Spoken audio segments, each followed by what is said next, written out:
All righty, everybody. Welcome into the High Noon stream. I'm Pugs Moran. We do this every Monday through Friday, noon till, well, whenever we get done. What is the High Noon stream? That's a good question. Glad you asked. What the High Noon stream is, it's a nice little cheat sheet for all the things that you need to know about this day. This day, whatever is happening this day, if it's trending, if people are talking about it at noon, if you're going to be accosted by somebody at the water cooler at work. Do they still have water coolers at work? It's been so long since I've actually gone to an office. Although when I go to the office at the radio station, there's never anybody there. It's just always, everybody works remotely. That's just how I haven't noticed if there's still a water. Boy, I bet the Hinckley and Schmidt people have taken a real hit. If water coolers aren't a thing. Anyway, should someone come up to you at a water cooler and they say, hey, did you hear about this show is designed so that you can fire back? I sure did. And here's what I think, because that's what I do. I tell you what's trending. And then I give you a little bit about why it's trending. And then, if time allows, then I'll give you a hot take. Hot takes. And my hot takes are bad. Sometimes they're good. A lot of times they're bad, though. I don't know. I don't think I'm any great sage of the modern world. I just see things and I say things. So, please don't cancel me. You can't cancel. How are you going to cancel me? I do a stream. Only Ed could cancel me. Ed of RadioMisfits.org, which, by the way, is the platform that allows these shows, both shows, the High Noon show here every Monday through Friday, noon to whenever, and the Pillow Talk show with myself and James Parker at 9 o'clock that comes on. Still kind of going back and forth about the Pillow Talk thing. I don't know. It's not working. I'll give you an example. I will give you an example. Now, this isn't an example of why it's going away. I don't want to make it seem, and I'm not even saying it's going away. I'm not even going to say that. That's, hi, Melissa. Happy rainy Friday. Jeff. Hey, Jeff. I don't know. Jeff is like, you got your battery charged? I don't know. Seems to be working. We're at 100% right now. And we've stayed at 100%, which is good because yesterday I was at 100% on the battery when I came in here. And then as soon as I signed on, it started to go whoop, whoop, whoop. It started to just die immediately. So I don't know. But right now we seem to be okay. Hi, JBM. JBM checking us out. Byron is here. Byron, we were asking about you yesterday. Where is Byron? Hey, you know what else? Where is Jeff Glenn? Where is Jefferson Glenwright the third? Where is Jeff? Where's my? We can't have Jeff be missing. We can't have Jeff be. We got to. By the way, you might notice there's some changes in the pictures behind me. We had to do a little bit of a change around. Maybe is there a way that I can put Jeff Glenn in a more prominent position? I don't even know. I don't even know if Jeff's all right. Hold on. Jeff is I don't like it when people disappear. Hold on. I'm going to send Jeff a text. Because see, that's the kind of show we do here. If things dictate, then you and I will become friends and we'll become texting buddies. And then, I don't know if that's something you're interested in. I am. I'm interested in becoming texting buddies with all the people who tune into the streams. All right. So here, let me just I'm going to send Jeff a text. He's not in the chat room, right? So we have been missing Jeff Glenn. All right. There you go. I just sent him a text. Just simply said, you alive? Because, although I do understand that people have to work, although, he's always been in the chat room. Anyway, you notice a little difference to the back wall. The pictures are gone. And on the nails, I just hung hats. I don't know. I got to do something there. Pictures are gone because apparently they sold. Yay! For artist Wendy Marie. Yay! Beautiful photography. So they had to go. But we will replace them with something. I don't know what we should put. Maybe a Gadsden flag. No, I don't know what we'll replace with. Jeff Glenn has not responded to my "You Alive." I'm starting to become concerned. For a number of reasons. One, who doesn't love Jeff? He's just so awesome. Secondly, he made me some of his famous Jeff's Badass jalapeno salt seasoning, and he sent it in a nice little care package. And I use that shit on everything.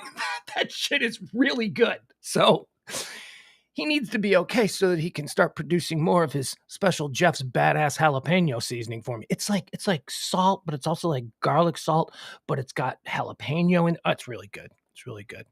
He is not responding. This is going to hang over the show now. This is going to make me super, super concerned. So if any of you out there know Jeff Glenn, give him a hit up. Hey, by the way, another thing that needs to be, what just happened there? Just hit the wrong. The damn mouse. I don't like mouses. I don't like mouses on the computer, but some people do. Today, look at that. See right there. Look right down at the bottom of your screen. See that? That very important tonight. We've got another big shot with the Mansplaining Show. Mansplaining is a show that I do with the good Dr. Robert Schwartz. And here's how this show came about. So he and I are buddies, and we hang out. And you know how there's like certain people that you can do nothing with and it's still fun, right? That's him. He's super fun. He's super fun to just sit at a bar, have a beer, and then just talk about people and watch people. And over the course of, a good period of time, I started to realize, this dude is like really funny. This dude really cracks me up. He's really good. So I started conceiving, I don't know, going back about a year and a half ago, this particular show. And he had said to me, he's like, hey, let's do something, because he had done, his own shows before, but they were all plastic surgery. And I was like, yeah, I'll help put a show together. We could put a show together. And maybe not be exactly like this, but this is kind of how it went. And so I pitched him this idea and he was like, yeah, I like it. Let's do it. So now we've got Mansplaining. And what is Mansplaining? It's basically Loveline. If you remember what Loveline was, Adam and a doctor, Dr. Drew, just sitting there taking calls from people, monkeying around with their most private detail, that kind of thing. Easy stuff. So that's what we're doing. It's me and Dr. Schwartz. It's basically Loveline, except that it's for more mature people, older people. The idea is, of course, Loveline 25 years ago, if you were 25 years old, you were probably a fan of the show, and maybe you called in about things like, I think I got my girlfriend pregnant. Now you're 50 and maybe you're going to call in and you're going to say, I think my daughter's pregnant or whatever, stuff like that. So that's what it is. Now we've got a special show tonight, 9 to 11. I haven't been promoting it, and we didn't cut any recyclers for the station, so I need to hype it here to the handful of people that I have listening in hopes that maybe you'll help us out and participate. Last night I asked on the Pillow Talk show, I said, look, folks, I go, this is a show that in a time slot that the audience is not really expecting, a caller-driven show. So I need some of you people to send me an email at mansplainingradio@gmail.com, or send me a DM on my Twitter, or send me something on Facebook. If you want to help us out, I need about 5 people just in reserve. And you may not even get on, and I'll let you know. And you won't be waiting on hold because we'll exchange numbers and I'll be texting you. I don't necessarily want to know what you're calling about. But if you want to give me a little hint, I'll say, yeah, we don't really want to go there. Again, another show where we're not doing any politics, nothing like that. Okay. No divisive nonsense. Culture wars. Yeah, we do got to get into some culture war issues because that's unavoidable in personal dilemmas these days. But that's what we're looking for. So last night on the Pillow Talk show, I said, help me out if you can. Send me, just contact me at mansplainingradio@gmail.com, mansplainingradio@gmail.com, or hit me up on Twitter DM or Facebook DM. I will be in touch with both of you, or on any of those platforms, however you want to do it. Not a single one of you, not a single one. I thought for sure that I'd at least, not a single one, not a single fucking person. I'm like, my God. What happened? All right. So I can't blame you. I mean, you can't force somebody to call into a radio show and, pretend to be an organic caller. You can't do that. That's not even though that is what Loveline did for the first 6 months of their existence. They used actors. They were in LA. They had like a pool of just people who were ready to call and ready to be, Loveline callers. They did it for 6 months. I can't do it. I'm trying to do it now for a couple of weeks. It's not working. So whatever. I mean, I don't hate you people. I love you people, but man, that's disappointing. Okay, whatever. You still got a couple hours here to pitch it some more. And that's all we're doing on today's show. Just me. Oh, no, I'm just kidding. That's not what we're going to do. We're going to get into what today is. So let's do that. Again, though, tonight, 9 to 11 Central Standard Time. 97.1 The Freak here in Dallas. Mansplaining special Friday night show with me, Pugs Moran, and he, Dr. Robert Schwartz. If you want to help us out, if you want to ease my anxiety and say, yeah, man, if you need me, I can call in and then, we'll go that way. mansplainingradio@gmail.com or slide into my DMs or my Facebook. Not one. I told you can't depend on these people. You can't depend on anybody because everybody hates you. That's my co-host, Schizophrenic Me. He's the voice in my head that tells me everything that I think and do is really stupid and really bad and that I should just go lay down and do nothing. That's him. He's responsible for all of it. All right, let's talk about what today is. It is the High Noon Show. It is October the 28th, the 301st day of the year, 301. We check off 301 boxes on the old calendar. 64 days remain until the end of the year. What happened on this day? Here's how we do the day. We give you all of the things that happened in history. Then we talk about all the people who were born unto this world.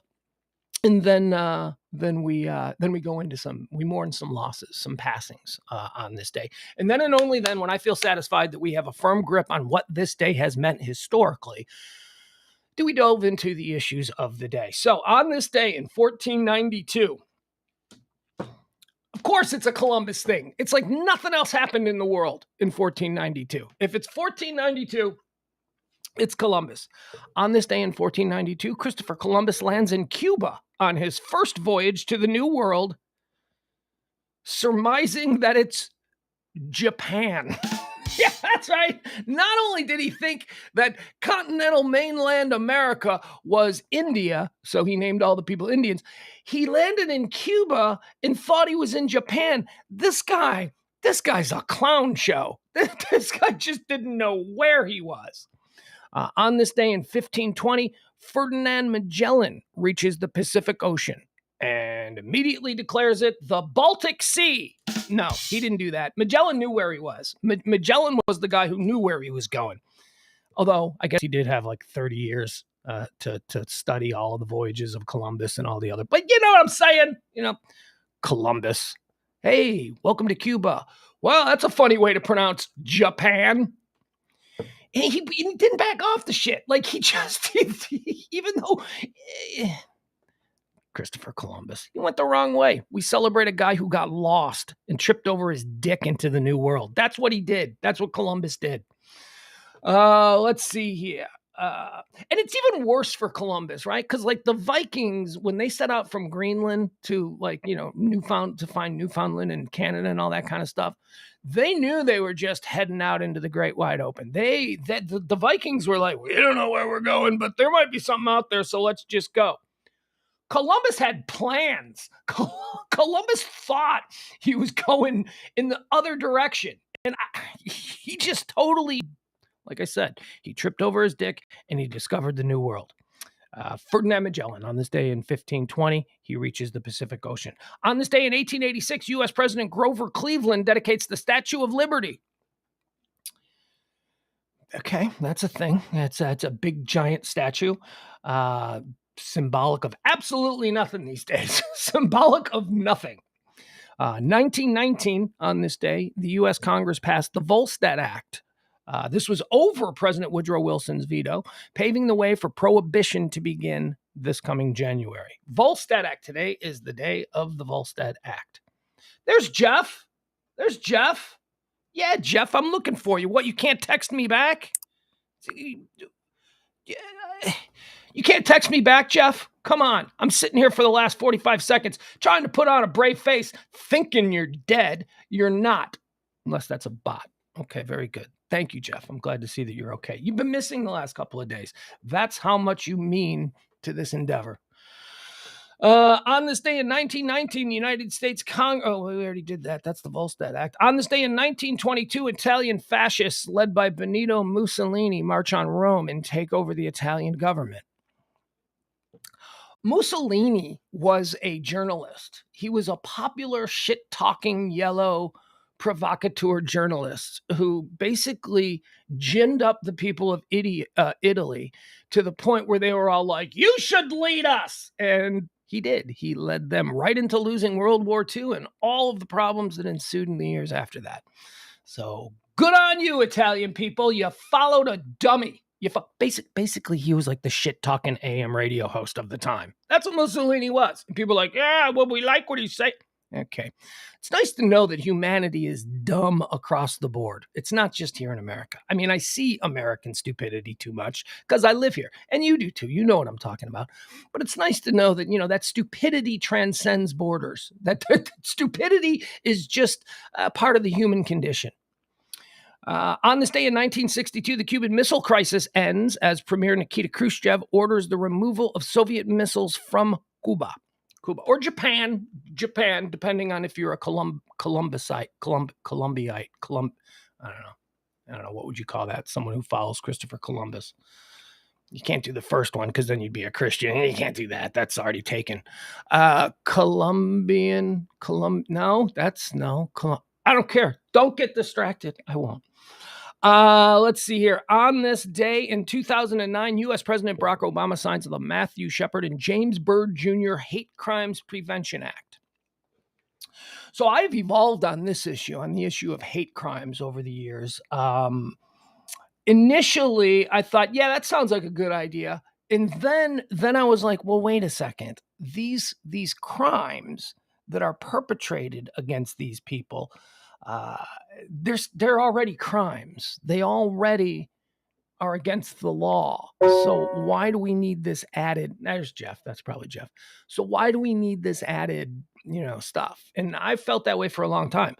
And then I heard some people smarter than me talking about it, and I came to the conclusion that no, okay, it's good. It's good because it's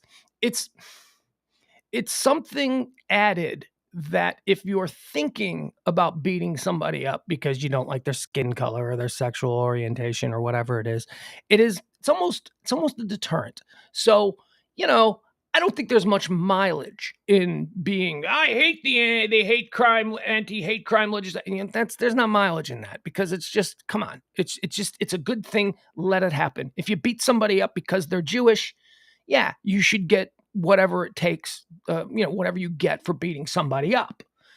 But then the fact that they're Jewish, that's the motivator, right? If that's the reason that you did it, then maybe there ought to be something added. It's complicated. Like I said, I'm evolving. I'm evolving on this issue, and everybody should.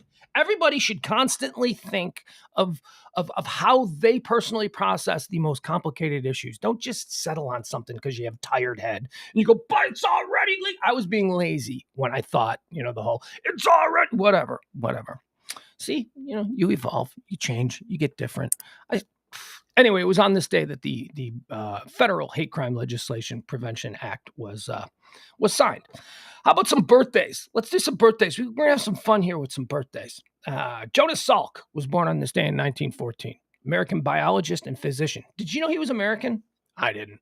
Jonas Salk. I thought he was like Swedish or something, French maybe. I don't know.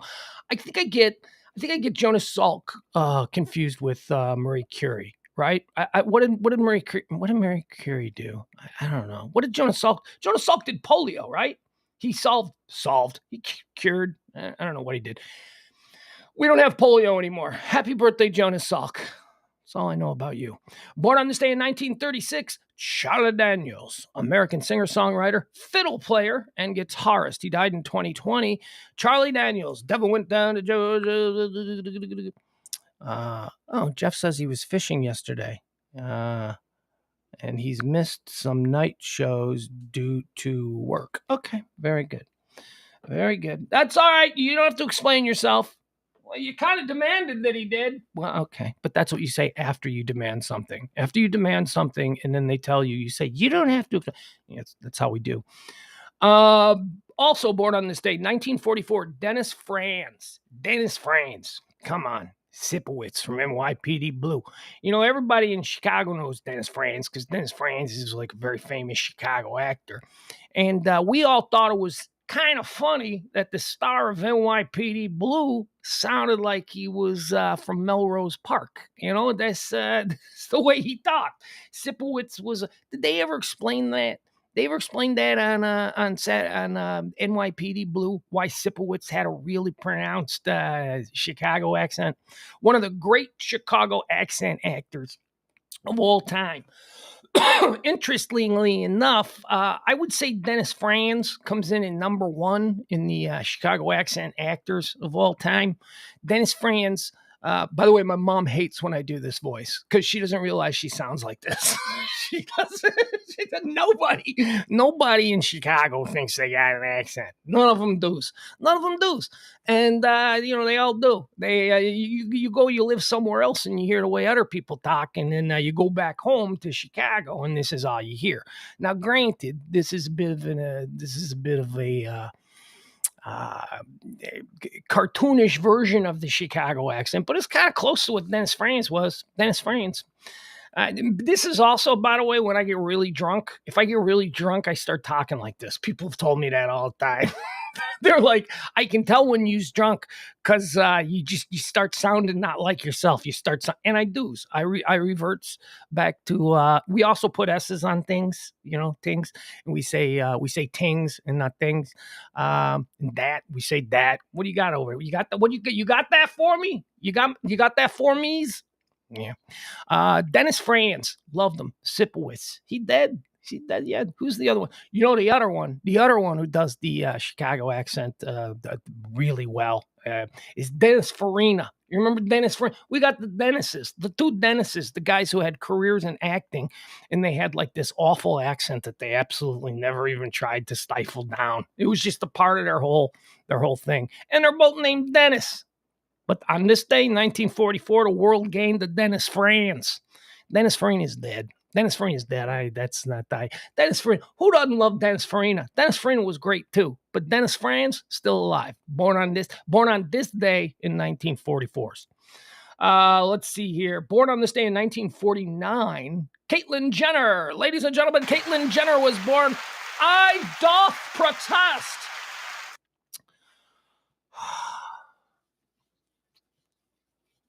Caitlyn Jenner wasn't born in 1949. Bruce Jenner was born in 1949. Here we go. Yeah, I know. But are we all supposed to look? Bruce Jenner was an American hero, beloved by an entire generation of kids. And I'm that generation. I am the generation that in 1976, when he won it was 76, when he won the decathlon and became the greatest athlete in the world, I was like 6 years old. I was like, depending on when the Olympics were that year in the summer. I don't know if they happened before my birthday in July or whatever, but I was like 6 or 7 years old when he did that.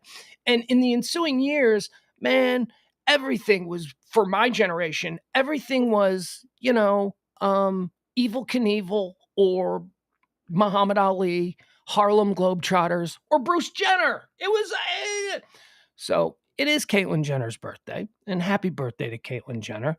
But the dead name thing, the dead name thing might work when the dead name is of limited accomplishments. But what happens when the dead name, Caitlyn Jenner, there is no Olympic gold medalist in the decathlon named Caitlyn Jenner, but there is one named Bruce Jenner. So I don't know. It's Bruce Jenner's birthday.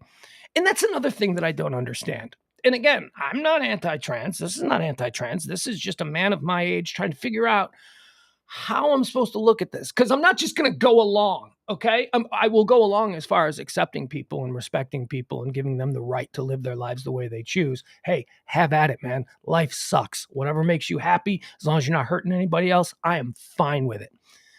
But, to get yelled at because I remember who Bruce Jenner was. We all supposed to all participate in some mass psychosis where we all or mass amnesia where we all forget that Bruce Jenner was like a really, really famous person. In fact, the only reason Caitlyn Jenner is famous is because Bruce Jenner was famous first. So happy birthday, born on this day, 1949. It says here Caitlyn Jenner, but I'm pretty sure that the birth certificate read Bruce Jenner. Born on this day in 1955.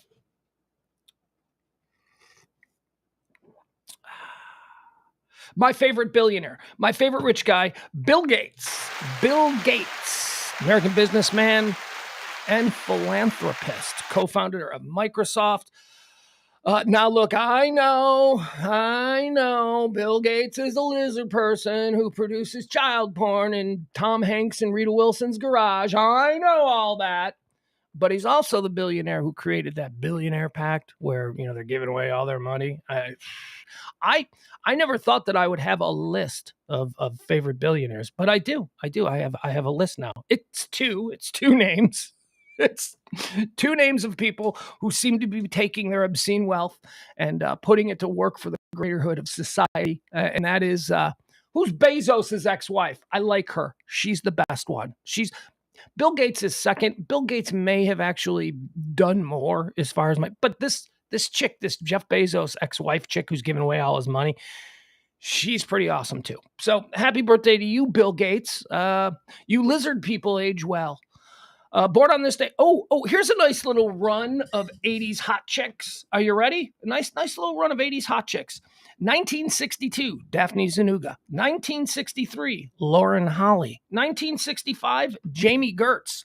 Man, I'm not going to say that's the Holy Trinity, but that's sort of like, that's, you know what that is? That's like, that could be the Holy Trinity of 80s B-listers, B-list actresses, because none of them are Molly Ringwald or, those were the A-list 80s chick actors.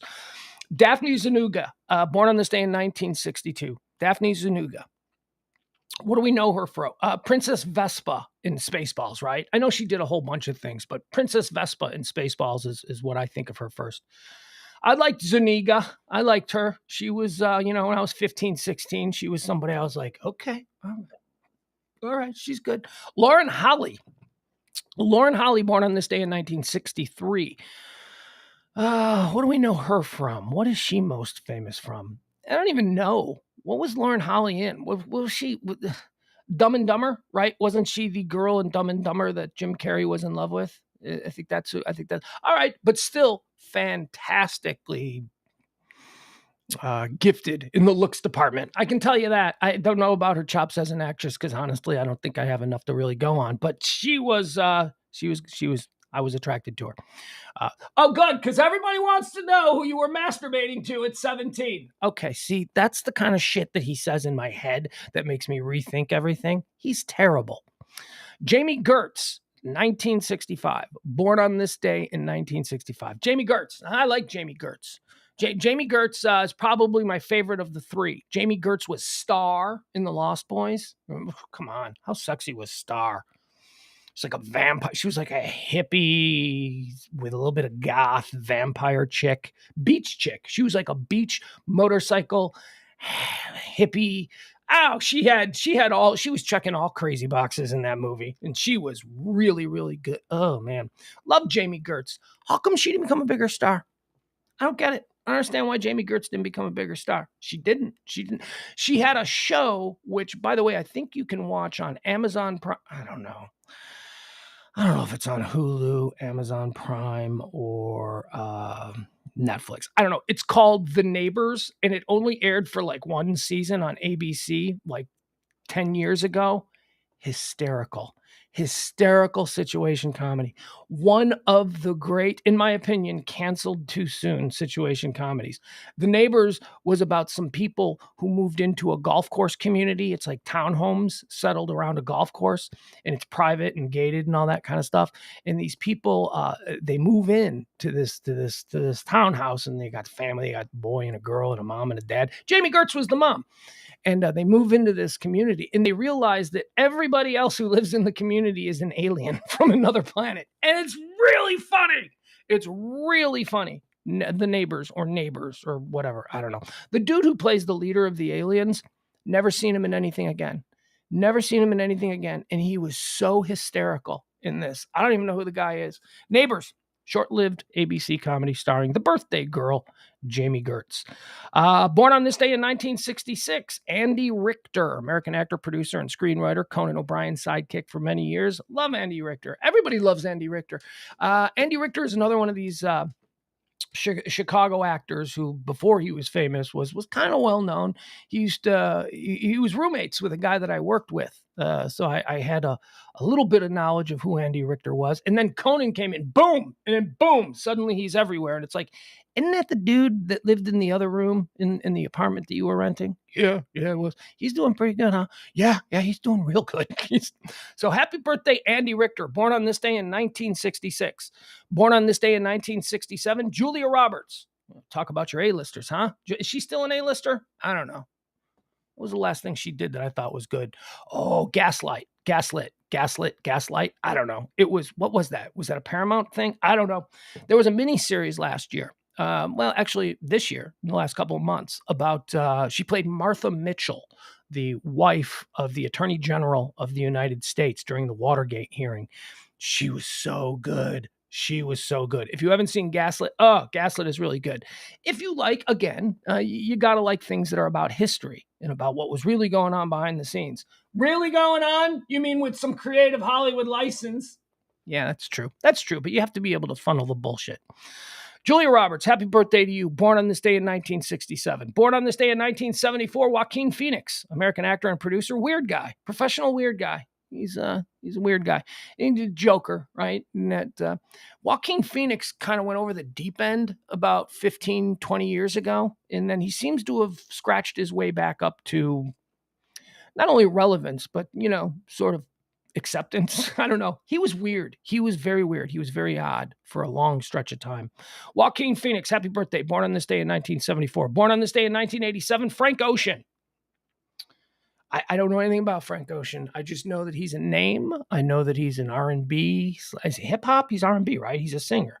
He's a baby, whoa, whoa, as opposed to a yeah, yeah. You know what I mean? Those are like the two. I don't know. I don't know who he is. Frank Ocean. I know he's gay, and I know that's like a really big thing. And it was like he came out, and it was like a really big. That's how I know who he is, because he came out, and everybody's like, black guys don't come out. And it's like, well, he did. So good on him. There he is, living his best life. As I don't know. Do anybody say that anymore? I don't know. All right, let's talk about some deaths. Not a whole lot of people left us on this day. At least not a whole lot of people that are worthy of our valuable time here on High Noon. Red Auerbach died on this day in 2006, American basketball player and coach. Mr. Celtic. He is the, wasn't he the owner, coach? Wasn't he an owner? It says player, coach. I thought he was an owner of the Celtics. At any rate, in NBA, he is akin to, so like what George Halas is to the NFL, right? Okay, founding father. Red Auerbach is to the NBA. What maybe like not a founding father, but maybe like what a Branch Rickey was to Major League Baseball. Like just a really important seminal figure in the early stages of the sport. Even though Branch Rickey, baseball has been around for like 80 years, but you know what I'm saying? Like he broke the color line, and he did a lot. Branch Rickey did a lot of stuff. But Red Auerbach with Boston Celtics is probably in that category for that sports league. He is up there the way George Halas is with football, and the way Branch Rickey would be with baseball. I don't even know hockey. Pierre Dusable in hockey. Yeah, there you go. So he'd be like the Pierre Dusable in hockey. I don't know anything about hockey, and neither do you if you think that's a real name, because I just made it up. There's no Pierre Dusable. Red Auerbach won. What did he win? Did he win like 8 world championships in the NBA in like 12 years? It's just something ridiculous. He's got more rings. I had nothing. I was going to make an analogy on the fly. He's got more rings than, and I had nothing. There was nothing there. I was like, more rings than what? More rings than Saturn? Well, that's just like one, right? 1 or 2. You don't know how many rings there are on Saturn. That's like 5th grade level shit. Yeah, I know. I don't know. I probably knew it in 5th grade. Dead on this day in 2007, American singer-songwriter and guitarist Porter Wagoner. Now, I mentioned Porter Wagoner, not because I know who he is, although I guess he was famous for a period of time. He was born in 1927. He died in 2007. I know Porter Wagoner because Porter Wagoner was a dick to Dolly Parton. Does it? Well, I guess it depends on you. He's the guy who gave her break. Yeah. And then he tried to stop her from becoming Dolly Parton, the woman who we all love and adore. Porter Wagner had a show. It's the Porter Wagner show, where he'd come out, and he's like, what are those country western suits called? I don't know, there's a name for him. Anyway, he'd come out in like some crazy bedazzled country western suit, and he'd be like, dang-a-lang, dang-a-lang, dang-a-lang, dang-a-lang, dang, and he'd do his like stuff. And then he'd go, hey, here's a hot little 16-year-old. And he'd bring out like Dolly Parton. And, and she was like, hey, I'm Dolly Parton. She'd sing. And then she got really famous because everybody was like, oh, who's the best thing about the Porter Wagner show? That little girl, that little Dolly Parton. And so she was like, okay, so I got to leave the Porter Wagner show because I'm going to go cut some albums. And he's like, no, I own you. He went all Colonel Tom Parker on her. And it was ugly. And he kind of dicked her around. And although because she's Dolly freaking Parton, it's like, she won't say anything bad about the dude. Like she's never, even though all of these stories are well documented about the attempts that Porter Wagner went through to try and crush little Dolly Parton's career. He felt betrayed by her, which is a thing, man. It's a thing. I've had that. I've had where people work for me on shows that I work on, and then they use my show to springboard themselves into their own, better situation. And I never once thought, fuck them, let's destroy them. That's you got to root for that. You got to, if you have talented people and they are making your product better, then when they leave, you just got to consider that part of the bargain. Part of the bargain is they're going to give you what they have, and then you've got to let them go. You've got to let them. Porter Wagner didn't see it that way. He wanted to keep Dolly Parton under wraps, and now nobody knows who Porter Wagner is, and everybody is in love with Dolly Parton because she's one of the most awesome women that has ever lived. Porter Wagner died on this day in 2007. You know what? Now I want to know. Now I want to know if there's anything in here about Porter Wagner and let's see here. Is there anything about the Dolly Parton stuff? Television series. Yeah, look at that. There's a picture. There's a picture of the Porter Wagner television show, and it's Wagner and Dolly Parton in May of 1969. His syndicated television program, The Porter Wagner Show, aired from 60 to 81. Wow, 21-year run. There were 686 30-minute episodes taped. The first 104 in black and white, and nobody cares. The show usually featured opening performances by Wagner with performances by Norma Jean or later Dolly Parton, and comedic interludes by Speck Rhodes. Don't know who that is. The show had a friendly, informal feel, with Wagner trading jokes with band members, frequently during songs, and exchanging banter with Dolly Parton and Don Hauser. In 1974, Dolly Parton's song, I Will Always Love You, written about her professional break from Wagner, went to number 1 on the country music chart. He tried to screw her over, and Dolly Parton wrote, I Will Always Love You for him. That's Saint Dolly Parton. Make it work, for crying out loud. That's pretty good. See, I'm glad I clicked on that. I didn't know that. And I will always. We all know the Whitney Houston version because, and with much respect to Dolly, the Whitney Houston version is better. It just is. Sorry, it's not even close. That's now a Whitney Houston song. But that's okay, Dolly. Ain't nobody going to take 9 to 5 from you. Ain't nobody going to take Jolene from you. Ain't nobody.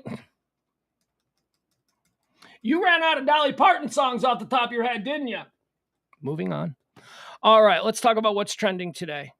Tell you what's trending today. What's trending around here is it is absolutely storming here in the beautiful 1%er compound of Highland Park, Texas. It is gray. It is overcast. What is the temperature? Gray, overcast. It's not overcast. It's cast. It is over. It is completely cloudy. It is storming. What's the current temperature here? Let's see. Let's see what we're looking at. Spinning speed. 54 degrees. That explains the little sweatshirt that I'm wearing because I don't have the air on. So there you go. That's your weather at the top of the. How's the weather? Oh, we should do like one of those morning shows.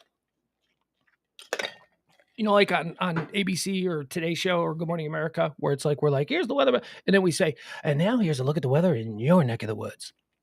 So now everybody post up. What's the weather like where you are? This is awesome. I got to be honest. This is my kind of day, boy. I got to tell you, it is cold. It is rainy. Man, this is the kind of day. See, you people know that I love doing this because this is totally the kind of day where I would have just rolled over and gone, I'm going to go back to bed for another couple hours because this is good sleeping weather. This is exactly what sleep was made for. Gray, thunderstorms, lightning, rain. Oh, boy, is it beautiful. I do have a problem, though, because I'm picking up my kid this weekend.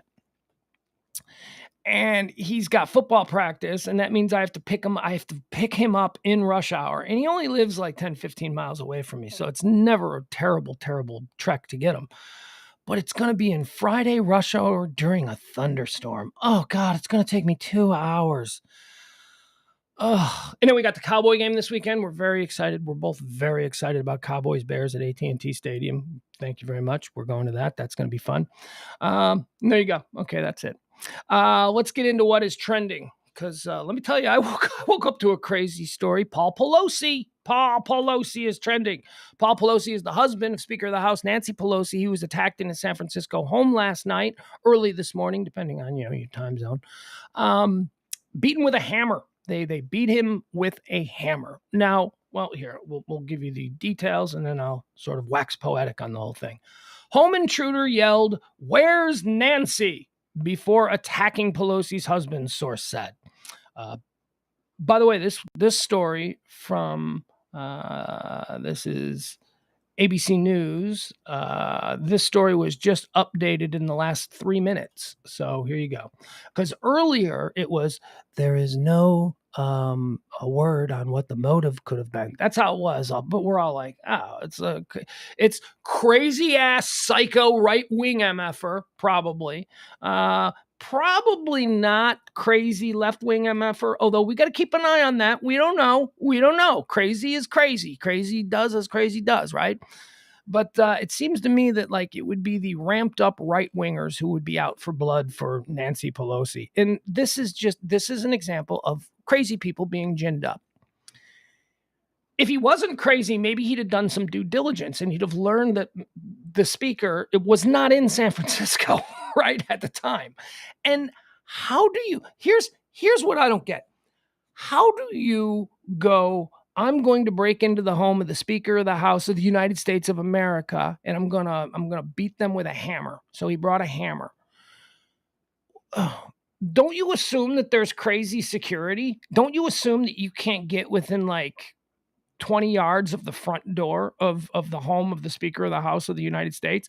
Don't you assume that there are uniformed or plainclothes officers there on the street? Don't you just assume? You'd assume wrong, because apparently there was nobody there. It was just old man, 82-year-old Paul Pelosi, and the wife, the speaker. She was in Washington.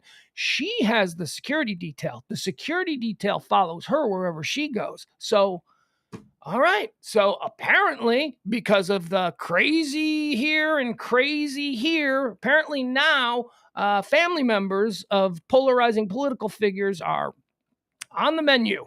Now, apparently, it's because now we all know that none of the most high profile and most polarizing politicians in this country have security details for their family members. And this is what happened. And we know this because if the Speaker of the House, if Nancy Pelosi, who is probably one of the most hated people in America, if she doesn't have some kind of personal protection at her home, at her family home, then nobody does. Nobody does. Don't give me, no. Maybe the president, but she's third in line to the throne of America. All right, so here's the story.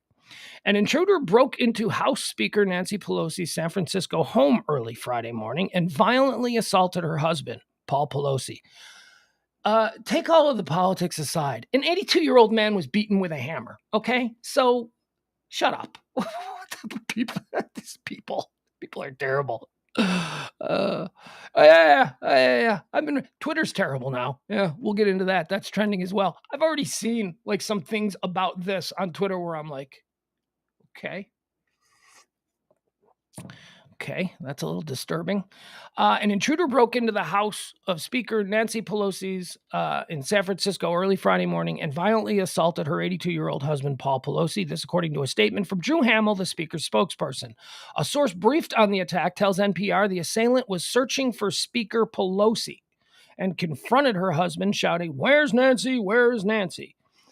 Mr. Pelosi was taken to the hospital where he's receiving excellent medical care and is expected to make a full recovery.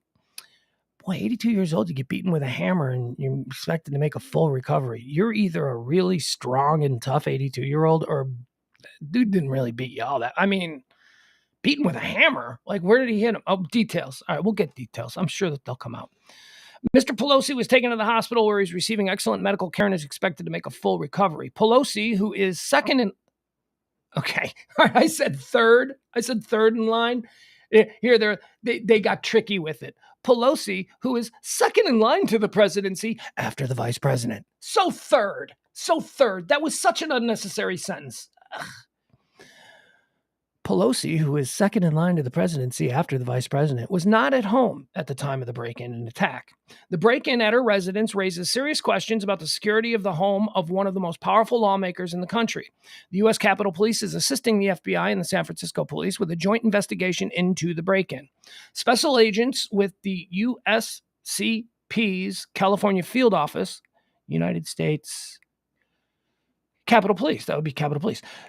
Special agents with the United States Capitol Police's California Field Office. Why do the Capitol Police have a field office in California? Does the New York Police Department have a field office in Tampa? Why is this something that we're paying for? All right, don't get crazy with where our money goes. Well, our money goes to weird stuff. The FBI isn't enough. Right? Like, I understand why the Secret Service could have, different field offices all over because that's the Secret Service and they're not based in a jurisdiction. They're not the Capitol Police. The Capitol Police are like, I guess they're real cops after, we saw they acted like real cops on January 6th. They were cops. They weren't just telling tourists, please stay on the other side of the rope, which is what I assume the Capitol Police do most of the time. So they're real cops, but they don't need a California field office. President Biden called Pelosi Friday morning to offer her support following the attack. The president continues to condone all violence and asks the family's desire for privacy be respected. According to a statement by White, I'm sure there's going to be nothing more written about this.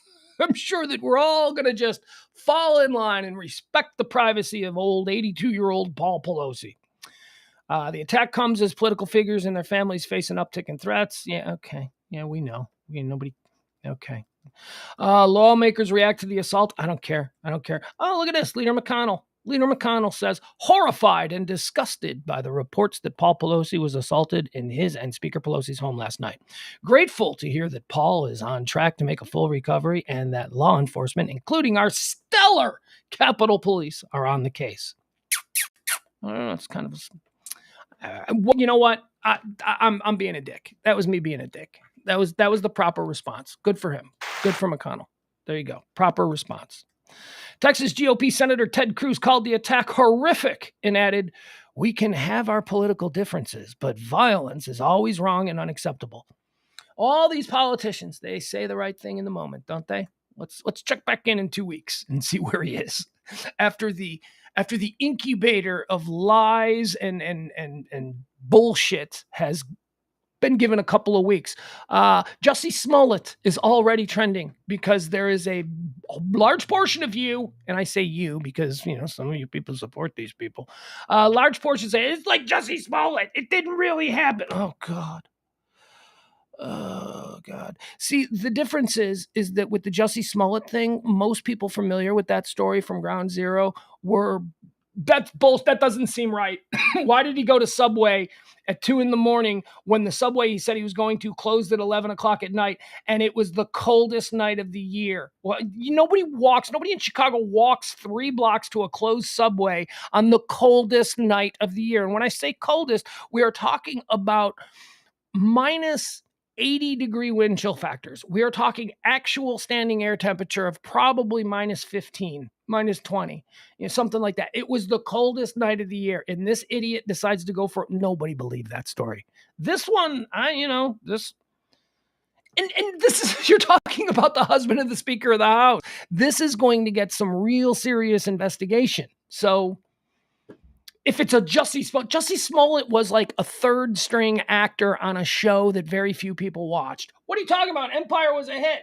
Empire was a hit in its demographic. Empire was not a show that masses of people watched. It targeted its demo properly, and it succeeded with that group of people that they wanted watching. But don't pretend like Empire was like Dallas in 1980, right? It wasn't. He was like a third-rate actor trying to get a little bit of publicity for himself. This is the Speaker of the House and her family. This is a very serious thing. We can't turn into Central America where we're killing judges and we're attacking politicians. We cannot do that. Be interested as this story develops more. Developing ... North Korea is trending today. North Korea, they've been saber rattling for a while, and South Korea and America, United States. They're all saying United States intelligence and South Korean intelligence is saying, okay, be prepared because North Korea is set to conduct a tactical nuclear test at any time. So that usually means like today or tomorrow. So be on the lookout for that. They're going to launch another phony nuke. I mean, they're not real nukes. They're just missiles. They're just testing the missile technology to see if they can deliver something where they want. And they've been aiming it at Japan or Cuba, depending on, who you believe. They've been aiming it at Japan, which is a big problem because I don't know if you know this, but Japan is an incredibly important cog in the global economic engine. And, we don't really want Japan to be all that upset. And I don't mean upset like we're mad. I mean like Japan can't produce anything because they blew up half the country. So we got to protect Japan. That's part of our deal. After we took all their guns and all their weapons away from them after World War II, and we said, you can't be trusted anymore, we sort of signed on to be like, look, we got you. All right. Don't you? It was like the way mafia crews will go into the new sandwich shop in the neighborhood and be like, hey, it'd be terrible if somebody broke your windows, like that. And then you could pay us and your windows won't get broken, something like that's kind of what we did to Japan. But whatever, it's worked out for like 60 years. They certainly overcame their decimation after World War II. I mean, Japan's one of the most important countries in the world. I would say that Japan is, as far as the way we here in the West see the world, through capitalistic eyes and all that, Japan's about as important as anybody else. Japan's as important as Brazil, as important as Germany, as important as, that's it. Us, the United States of America, that's it. Everybody else is second tier. But Japan's definitely top tier. So be watching for that. That's a big story that everybody's paying attention to, this North Korea possible launch some point today. Elon is trending. Boy, I'll tell you, in this world these days, if it ain't Kanye, it's Elon. And Elon and Kanye are trending together. Elon has taken over Twitter. Elon, they forced him to buy it. Again, this is such a great story, and I cannot wait for the miniseries. There's going to be like a Netflix miniseries about this, or an Amazon Prime miniseries about the Elon takeover of Twitter, because it all just started as like a super rich guy shit talking on Twitter about oh, I'm going to take this over, and then it became a real thing because people pushed him on it. And he's like, well, I'll buy it, and then the board of Twitter said, you're not allowed to buy this company. And he went, I'm the richest guy in the world. I'm allowed to do whatever I want. And they're like, we're not going to sell to you. So then he went, well, what if I pay you like a ridiculous amount of money that nobody would ever pay for this? And then the board went, yeah, okay, yeah, that's fine. You want to do that? You're right. You're right. You can overpay an absurd amount of money for this platform, and we will sell it to you. And he's like, fine, then I will. And then he had some financial issues, and the bank that was going to pick up the bulk of the payment for Twitter, they were like, yeah, we ain't doing business with you anymore because Tesla stock has just tanked. So then he tried to get out of it, and then they went to court, and he was like, I don't want to buy it. And they're like, oh, you're buying it. You're buying it for that price that you said. And he's like, but I don't want it. And they're like, you're buying it. So finally, he was like, all right, I guess I got to buy it. So he took over Twitter. So Twitter is fired everybody. Everybody's gone. Everybody. He's also said he's going to fire 75% of the workforce at Twitter. So that's not a happy place to work today. So everybody's kind of trying to figure out if they're going to have a job on Monday or if, they'll be in the unemployment line this Christmas. Live updates. Elon Musk takes over Twitter. Let's see here. What does it say here? For most market watchers or even casual observers, a headline over the last several years, the last 24 hours have been big. Elon Musk, the celebrated space entrepreneur, prolific and provocative tweeter, and the world's richest man, has finally closed his $44 billion purchase of Twitter. Elon Musk, who is also Tesla's CEO, confirmed the deal in less than 280 characters. Cute. He now holds one of the world's most powerful megaphones. Wow. Wealthiest man in the world should have the most powerful megaphone. What could go wrong there? Here's what you and Musk's 110 million followers need to know about his acquisition of the social media platform and his ownership of what he calls a digital town square. He tweeted last night at 10:49 p.m. from his Twitter account. Elon Musk tweeted, "The bird is free." Because, the bird, Twitter logo is a bird.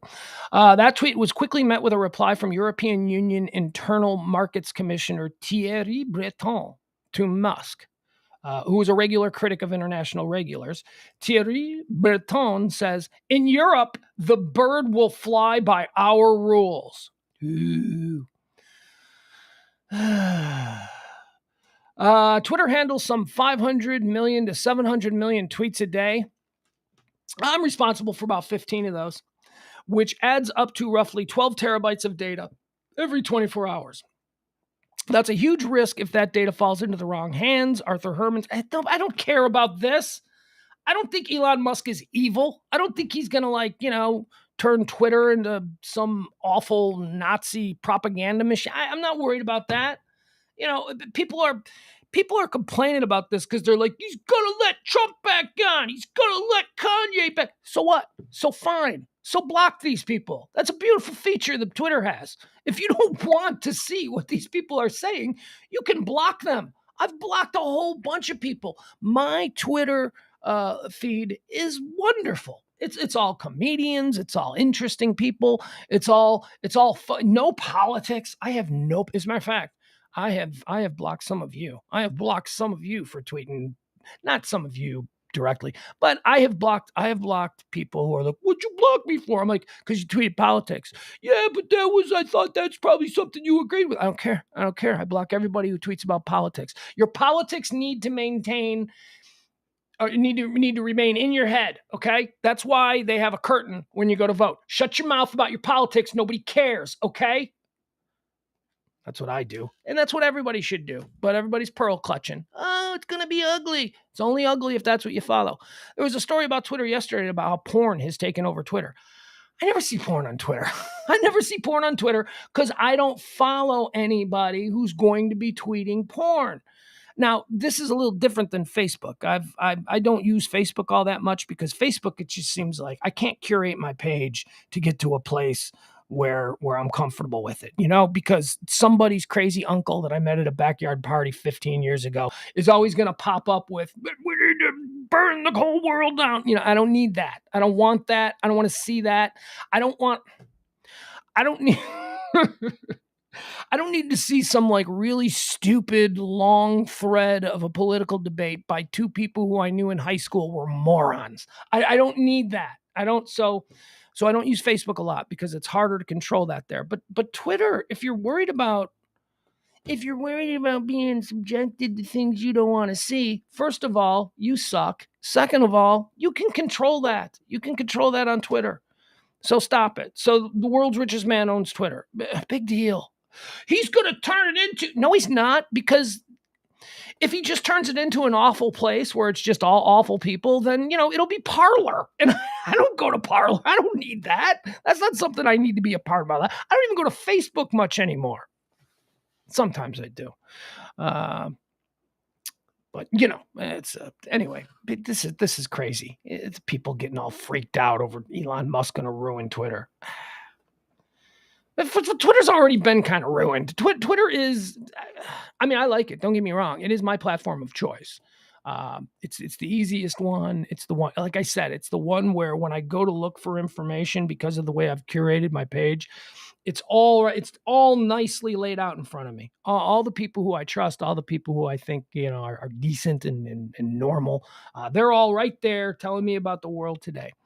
If your Twitter feed, again, is filled with porn and crazy political shit that you don't want to hear about, that's on you, man. That's on you. Block some people.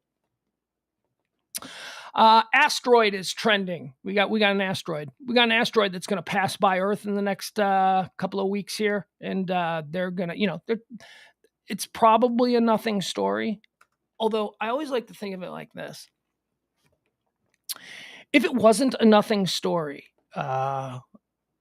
I would probably read it and go, that's a nothing story. You know what I mean? When the asteroid hits us, I assume that we're going to have at least a day or two where it's obvious. Like, I don't know how this all works, but won't we be able to see it? Won't we be able to see it for a while? Like, it's not just going to, like, all of a sudden, like a missile strike. It's going to be coming, and it's going to be obvious. This one, I don't know about that. I don't know if we need to really worry about this. However, skyscraper-sized asteroid to pass Earth early next week. Here's how close it'll actually get. Skyscraper size. A potentially hazardous asteroid, almost the size of the world's tallest skyscraper, will pass Earth next week. Live Science reports that the asteroid, called 2022 RM4, has an estimated diameter. I don't care. Nobody cares. They told us it's the size of a skyscraper. The actual distance between Earth and the asteroid is 6 times the Earth's distance from the moon. All right, never mind. I'm not worried about it. If that's how close it's going to be, it's going to be like 6 times away from it's like 6 times further than the moon. Did I do that right? I don't know. I'm not worried about it. I'll be worried when we can see it. See, I think that's how we need to be. When you can see it coming, when it's like, it's going to be here in 3 days, and then like the night sky has this like flaming ball that you can see out there, then it's time to tell the people you love that you, then it's time to air the grievances. Then it's time to gather everybody and say, all right, we're all going to die. Here's what I actually think of each and every one of you.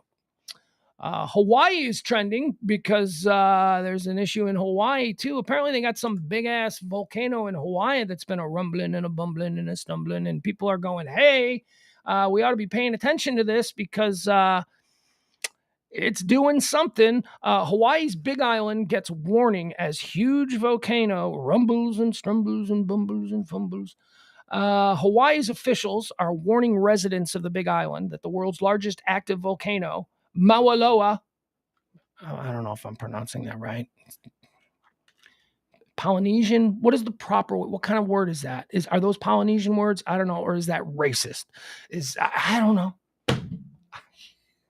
Hawaiian. What is there a Hawaiian language? The world's largest active volcano, Mauna Loa. That's the world's largest? Really? Like they're in the bigger one in Iceland? Because they got some volcanoes in Iceland. Iceland is a volcano. Isn't Iceland itself a volcano? Let's see. Scientists say an eruption isn't imminent, but they are on alert because of a recent spike in earthquakes at the volcano's summit. Experts say it would take just a few hours for lava to reach homes closest to vents on the volcano, which last erupted in 1984. Hawaii's Civil Defense Agency is holding meetings across the island to educate residents about how to prepare for the possible emergency. They recommend having a go bag. First of all, I recommend having a go bag. I have a go bag. You got to have a go bag. You got to have... Why do you have a go bag? I don't know. Just if I ever need to just... my go bag, to be honest... it's not completely together. It's not. There's like things spread around, but I will tell you, the last time I recognized that my go bag is not in the proper order was we had tornado warnings here a couple of months ago. So I had the go bag ready to go. The go bag is everything. The go bag is, I had a friend who had a go bag, and really the only thing that he had in his go bag were his car keys and his pot. I'm like, that's it. That's what's in your go bag. He's like, that's what I'm going to need. If everything gets wiped out because of a tornado, I'm going to need to get high. I'm going to need to medicate. And that's what his go bag was. My go bag is a pair of underwear, a pair of sweatpants, another pair of shoes, some socks, and a t-shirt, and then all your credit cards and your keys, whatever, all that kind of stuff. It just sits in a backpack. Whenever things seem to get a little bit hinky, I'm like, get the go bag together. Go bags are good to have. Hawaii Civil Defense Agency is telling people that they need to have a go bag with food, identifying a place to stay once they leave home, and making a plan for reuniting with family members. Not to panic, everybody. This is a quote now from them. Not to panic, everybody, but they have to be aware that you live on the slopes of Mauna Loa. There's a potential for some kind of lava disaster, said Talmadge Mango. Oh, that's the name of the day. Talmadge Mango. I love that. All right, next time I have an illicit affair and need to sign in under a fake name at a hotel, I'm going to be signing in as Talmadge Mango, the administrator for Hawaii County's civil defense system. The volcano makes up 51% of the Hawaiian island landmass, so large a proportion that the island has the potential to be affected by an eruption, Mango said. There you go. So that's why Hawaiian volcano is trending today. How we do? Oh, we're losing power, but we seem to be losing power at a very slow rate, so it shouldn't affect the show. Yeah, Hobo Jackson, you need to have a go bag. Everybody needs to have a go bag. Okay, the Brady Bunchen isn't trending, but it should. Why did we never, Tom Brady and Gisele Bündchen, why did we never call them the Brady Bunchen? And now they're getting a divorce. So Tom Brady and Gisele Bündchen are trending, but I'm just going to will it into existence. Brady Bunchen is what should be trending, and it's not. Seriously, that's like the biggest no-brainer of all of the Bradgelinas and the Lopex or what, I don't even know. We take two people who are dating or married and we stick them together and we create one human. Why didn't we create the Brady Bunchen? That is so perfect. It's Gisele Bündchen and Tom Brady. It should have been the Brady Bunchen. Okay, but I'll move on. I can't believe we missed that one. All of the creative, brilliant people, nobody thought we should go. TMZ never thought to dub them the Brady Bunchen. You slipping, TMZ. Why are they trending? Because Tom Brady and Gisele are expected to file for divorce today. That's right. Tom Brady and Gisele Bündchen plan to file for divorce Friday. The couple have reached a settlement to end their 13-year marriage and expect to formally file the paperwork in Florida. Insiders also say lawyers for the NFL quarterback and the model have been working with a mediator to figure out their custody agreement and property settlement. Brady, 45, and Bündchen, 42, share a son, Benjamin, 12 years old, and daughter, Vivian, 9 years old. I bet those kids are attractive. I bet those kids are going to be incredibly attractive adults. Although that's not always the case. When you have a very attractive father and a very attractive mother, sometimes there's like a weird recessive gene that gets snuck in there. And it's like the kid is like, oh my God, that kid is gorgeous. That kid is gorgeous. That kid is gorgeous. That kid is gorgeous. And then it hits like a certain point of their light and it's like, oh my God, it's starting to get weird looking. Oh my God, he's starting to be bizarre. Oh, that's an ugly person. Sometimes that happens. When you have a very attractive, not often. I mean, most of the time, the kids turn out to be really attractive too, because good genes is good genes. But, it is funny when you see like attractive parents and then you see like their 19-year-old kid and you're like, But then there's always like another kid. Like that's the other thing that you see sometimes. It's like you have like this like beautiful woman and this really handsome man, and they show their 3 kids, and like 2 of them are like, wow, those kids are amazingly attractive human beings. And then the third one is like, I got all the bad genes. It's like, like, oh well. Let's see. Brady's also got a 15-year-old son, Jack, from ex-wife Bridget Moynihan, who I think he should have never left for Bridget, or not Bridget, for Giselle. I think Bridget Moynihan is far better than Giselle. What? But Giselle is a supermodel. Oh, stop it. Supermodel. She's beautiful, but she's a dime a dozen beautiful. Giselle isn't the most beautiful model of all time. She's not. I'm sorry. And I actually think Tom Brady was with a better looking woman before her. I think Bridget Moynihan was to me anyway, a much more attractive woman. Giselle seemed like trouble. And she's Brazilian. It's like you got to learn a new language. She's not that hot. She ain't so hot I'm learning a new language. Bridget Moynihan, you didn't have to. She's an American. You didn't have to learn a new language for her. Who's Tom Brady going to date? I don't care who Giselle dates. You know who Giselle's going to date? Giselle's going to date some 70-year-old hedge fund operator. That's who Giselle's going to date. And we're not going to know his name. We've never heard of him before. Tom Brady's going to start dating women's. Tom Brady's going to start dating celebrities. Who might Tom Brady hook? Who would be a good fit for Tom Brady? Who do we want Tom Brady to hook up with? So he's divorcing a 42-year-old. So I'm going to go 10 years younger. I think he's going to get younger at the position. I think he's going to go probably. So who's like Kim Kardashian? Oh, could you totally see that? Oh, I totally see that. Tom Brady and Kim Kardashian. Oh my God. The Twitter sphere, the Facebook world would explode. That'd be crazy. All right. Lena Dunham. What if Tom Brady starts dating Lena Dunham? It's like the Brady Dunham. That ain't happening. That ain't happening because I don't think Tom Brady's attracted to Lena Dunham. I think Tom Brady likes really, really attractive women. Although somebody said to me once, and I thought it was really, really interesting. I was younger and I was talking about John Lennon and Yoko Ono. And I remember saying there was another grown up there. And I remember saying, why would John Lennon, why would he go with Yoko Ono? I mean, John Lennon could have had anybody. He could have had Sophia Loren. He could have, you know what I mean? He could have had Raquel Welch. Is that somebody that he could, any Barbarella.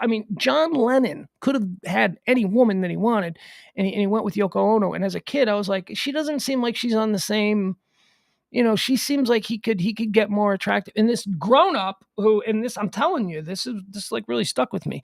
This grown up said, well, what you have to understand is that when your options are limitless, you start to look for things other than the superficial. Like blew my mind, blew my little like 12-year-old mind or whatever it was. I'm like, yeah.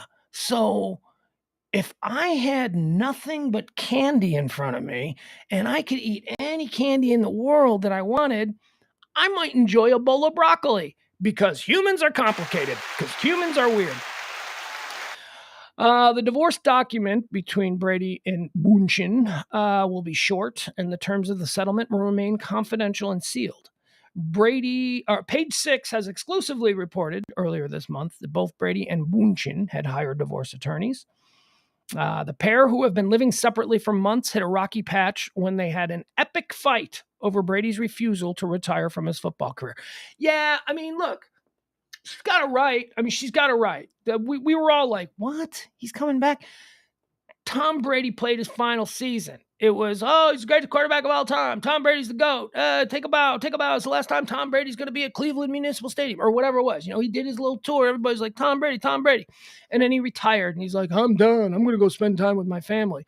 He went on vacation with his family. And when he got back from vacation, he's like, yeah, I don't like these people. I like my teammates better. Okay, he didn't say that, but that's kind of, that's like, so you don't like your family that much. So you don't really want to hang out with your family. That's what you're saying. And so he came out of retirement after like 8 weeks, 6 weeks, something. It was ridiculous. I'll tell you, the Who have been retired longer than Tom Brady. And the Who retires every 6 months. And then they say, we're not retired. So that's apparently started a big fight. She's like, which is interesting when you think about it, because so the fight from her side would be, you said you were going to spend all this time with me and the kids, and now you're not going to spend all this time with me and the kids. So the way I'm going to react to that is spend absolutely zero time with you ever again. Right? I don't get it. So So you're angry that he's not spending time with you. So now you're going to make it so that he can never spend time with you. I don't know. Look, I know it's complicated. I've been married twice. Giselle is done with their marriage, an insider told People earlier this month, so you know it's true. She was upset about it for a long time, and it's still difficult, but she feels like she needs to move on. She doesn't believe that her marriage can be repaired. Now, there's like a big picture of the two of them, and they're like at some formal event where he just looks like Tom Brady in a really nice, like probably Tom Ford suit or something. He looks really good. And then Giselle in this gorgeous white dress. Man, she's a fine looking woman. She is a fine looking woman. Really? Are you going out on a limb? You're gonna say Giselle's a fine looking woman? I am. She's a 10. She is a 10. But there are a lot of 10s out there. There are a lot of 10s. And when you're Tom Brady, you're just shopping at the 10 store. So he's gonna be fine. She's gonna be fine too. She's gonna be fine too. She's 42 years old, and she looks amazing. Bunchin seemingly shaded Brady a few weeks ago by commenting on an Instagram post about inconsistent partners. Days later, Brady further fueled breakup rumors when he attended Robert Kraft's surprise wedding without Bunchin. Just last week, sources told Page Six that things were getting nasty between the duo. Things are very nasty between Tom and Giselle because of the lawyers. They are ready for a fight. And on Thursday, sources revealed that Bunchin reportedly gave Brady an ultimatum. Giselle told Tom either he leaves football to spend time with the family or she is gone for good. She doesn't want him to continue to get injured and not be able to enjoy life in the future. She is doing it for her family. No, she's not. It's just a self-fulfilling prophecy. That's what she's doing. She's, our family can't survive if you're not here. Well, I'm going to go play football. Okay, then you're never going to be here. Look, I am certain being married to Tom Brady is difficult. Tom Brady, I don't like him at all. Like I think he's a total jerk, but whatever. That's just me. Tom Brady is difficult. But how difficult do you think Giselle is? How hard do you think it is? I mean, is there a level above ultra high maintenance? Because she just seems like, she's no prize. These people, whatever. They probably had beautiful kids and they had a nice run and now it's over. And that's why the Brady Bunchin is not trending today, but Tom Brady and Giselle are. Brady Bunchin should be trending. I'll say it one more time. All right, here's a story. Here's a story that is being celebrated. Everybody is, oh my God, this is like the greatest story. No, it's not. This is like an incredibly absurd story. This is like worst parents in the world. Here you go. Are you ready for this story? Because this is happening now. An 8-year-old boy is over halfway to becoming the youngest person to ever climb towering El Capitan. You know the story? El Capitan in, I guess it's Yosemite, like up there in California. The Colorado 8-year-old who set out this week to become the youngest person to climb El Capitan in California's Yosemite National Park is over halfway to reaching the summit, his father and climbing companion said. Sam Adventure, this is his name. The kid's name is Adventure. His middle name is Adventure. Sam Adventure Baker and his father, Joe Baker, started their trek on Tuesday, and the journey's expected to last 4 days. They plan to camp one night on top of El Capitan and then hike down 8 miles on the fifth day. We just crawled into our sacks on our port-a-ledge. Sam is out like a light, Joe Baker said on Facebook post just after 1 a.m. Thursday night. Lots of fun still to go. We got another big day tomorrow to get to our next hanging camp. Sam showed so much courage today. I was blown away at his resilience and stamina into the night. He's 8 years old. These parents, how is this not child abuse? An 8-year-old should not be allowed to climb the side of El Capitan. Why is he the youngest to ever do it? Because nobody has ever thought, hey, let's send an 8-year-old up and try. It's dangerous. That's why, because this is a little kid. And don't tell me he wanted to do it on his own. actually, maybe he did want to do it on his own. But you know what a responsible parent says? When you're older. That's what a responsible parent, not this guy. This guy is punching his Instagram. This father, he's punching the Instagram, the Facebook, the Twitter. He's going on all the news shows. Hey, look at this. I'm a dad and I'm letting my kid do. And this is all well and good if he survives. But what happens if this kid falls? What happens if what could totally happen at any given moment when you're climbing these things? This is not a safe sport. What happens? What happens if in the middle of this celebratory thing, it's so great, he's 8 years old, he's climbing El Capitan. What happens? This kid dies. Then suddenly we're all going to start saying, these are the worst parents ever. Well, I'm saying it now. Just for putting this kid in a position where something tragic could happen. We just had a story a couple of weeks ago. It was a professional athlete. I don't remember who it was. I think it was somebody like played for the Rams or something. Maybe he was a Dodger. I don't know, somewhere out in LA. He and his girlfriend were climbing up, just not even El Capitan, a regular one, the normal people. And they fell and they both died. They smashed themselves on the rocks. These are grown-ass professional athletes who somehow had a problem and fell. This dad is willing to take this risk with his 8-year-old son. This is insane. You might be able to convince me, if the kid was 16 or 17. I mean, certainly over 18, kids can do whatever they want. They're adults. But an 8-year-old child, you're encouraging your 8-year-old child to do this. You suck. You absolutely suck as a parent. And the mom, I'm just so proud of him. Oh, shut up. You're like the worst mom ever. He's 8 years old. He shouldn't be climbing this up. He's going to be the first in the world to do it. Yes, it's because he's 8. Because 8-year-olds don't do this kind of stuff. I hate this story. Anyway, Godspeed to this kid. Your parents suck, and I hope it all works out, and I hope that my worst thoughts of what could end up happening here, I hope I'm wrong. But geez, 8-year-old. My kid was 8-year-old. I didn't even let my kid, cook on the stove at 8 years old. At 8 years old, it was like, no, I'll do it. I just need to boil water. No, I'll boil the water. You can't be trusted not to pour it over your head at some point because you're 8. You're 8, and 8-year-olds do stupid shit. They don't have the life experience. They don't have the respect for how fragile life is. An 8-year-old might take a chance that a grown-up would. I just don't like it. I just don't like it. I think it's terrible. Powerball.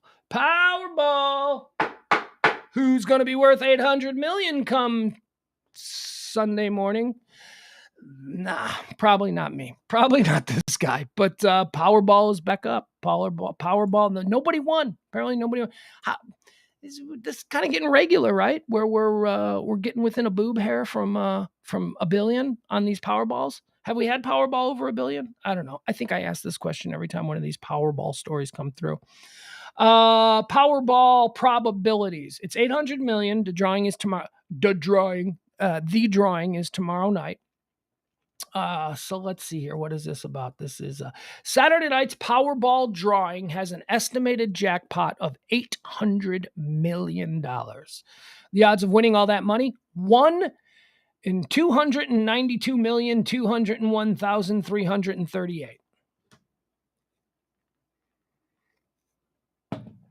Suffice it to say, you're not going to win. You're not going to win. I'm not going to win. But somebody's going to win. Somebody's going to win. It ain't going to be any of us. It ain't going to be anybody. I'll go so far as to say nobody who has ever watched this stream in the year plus that we've been doing it every day, noon to 5, Monday through Friday, or noon to 2, Monday through Friday.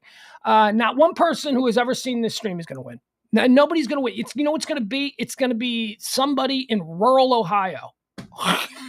It's going to be somebody at a little gas station in rural Ohio. And we're never going to know their name until 10 years from now when they've blown it all. I don't know what they would blow it on. What would people in rural Ohio blow $800 million on? I don't know. Let's see. Okay, so with the help of Baldwin Wallace University Associate Professor of Mathematics, Aaron Montgomery, Oh, I see they went to the top schools to get the Baldwin Wallace University. What's that? Baldwin Wall. Where's Baldwin Wallace University? I gotta know. Now I gotta know. Now I gotta know where Baldwin Wallace University is. Baldwin Wallace University.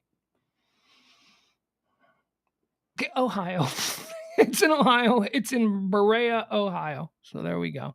So they went and got a mathematician from Baldwin Wallace University to do sort of crunch some numbers on what the likelihood is of any of us winning the $800 million Powerball. Okay. So he says, here's the first one. He says, say you open a pack of Skittles. Before you pull each one out of the bag, you guess its color. The chance of correctly guessing the first 11 colors in a row in order is about 1 in 48 million, which is quite a bit more likely than winning the Powerball jackpot. Okay, that's a dumb one. All right, here's the next one. Suppose you have a jar with 100 jelly beans, 5 of which are licorice. This guy likes candy. This guy's all about candy. Suppose you have a jar with 100 jelly beans, 5 of which are licorice. If you close your eyes and pick exactly 5 of those 100 jelly beans, the probability that you get all 5 of the licorice ones is about 1 in 75 million. Still quite a bit more likely than winning the Powerball jackpot. Let's say, here's the third one. Let's say you go with a friend to a sold-out Cavs home game, and at halftime, they pick 2 of the 19,432 fans to win tickets to the next home game. It's more likely for the 2 lucky fans to be you and your friend, 1 in 189 million times, than it is for you to win the Mega Millions jackpot. Well, all right. Thank you for pissing on all of our dreams. That's not nice. $800 million. I'll tell you, I'm consistent on this. $800 million. So if I suddenly won $800 million, let's just knock that down because it'll take a one-time thing. But let's say $500 million. Let's just, and again, that's probably extreme, but all right. So let's just say $500 million. If I had suddenly $500 million, I would give away at least $400 million of it, probably around $450 million, because I can't imagine that my family to accrue generational wealth would take more than $50 million. And I don't want my great grandkids to be, living in a 40,000 square foot home. You know what I mean? I don't want that. I want them to be able to have a life that is free of the burdens of debt and free of the burdens of not being able to live your best life. I want them to have nice cars. I want them to have a nice house. I want them to be able to go to any school they want to go to without having to worry about how they're going to pay for it. Those are the things that I want. So 500 million, 400 million, I would take that 400 million and I would use it to turn me into the biggest philanthropist in the history of the world.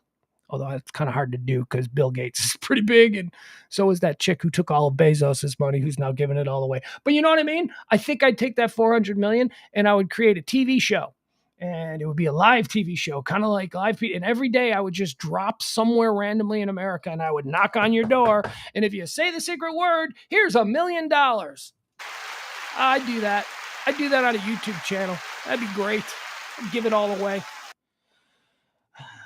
I mean, I wouldn't just give it away. I wouldn't give it away to assholes. Like that would be part of the show where I kind of hang out with you and I figure out if you're an asshole or not. And at the end of the show, I'm like, nah, dude, you're kind of an asshole. But I guess I couldn't hang out with them and judge them as being an asshole because then they'd be on their best behavior. And I don't know that I'd be really good at, snuffing that out. So what I'd have to do is I would have to target people ahead of time and then just kind of watch them from afar. Oh, that's not creepy. Well, if there's $1 million at the end of it for him, potentially, probably ain't got a problem. I don't know. I'm working out the details.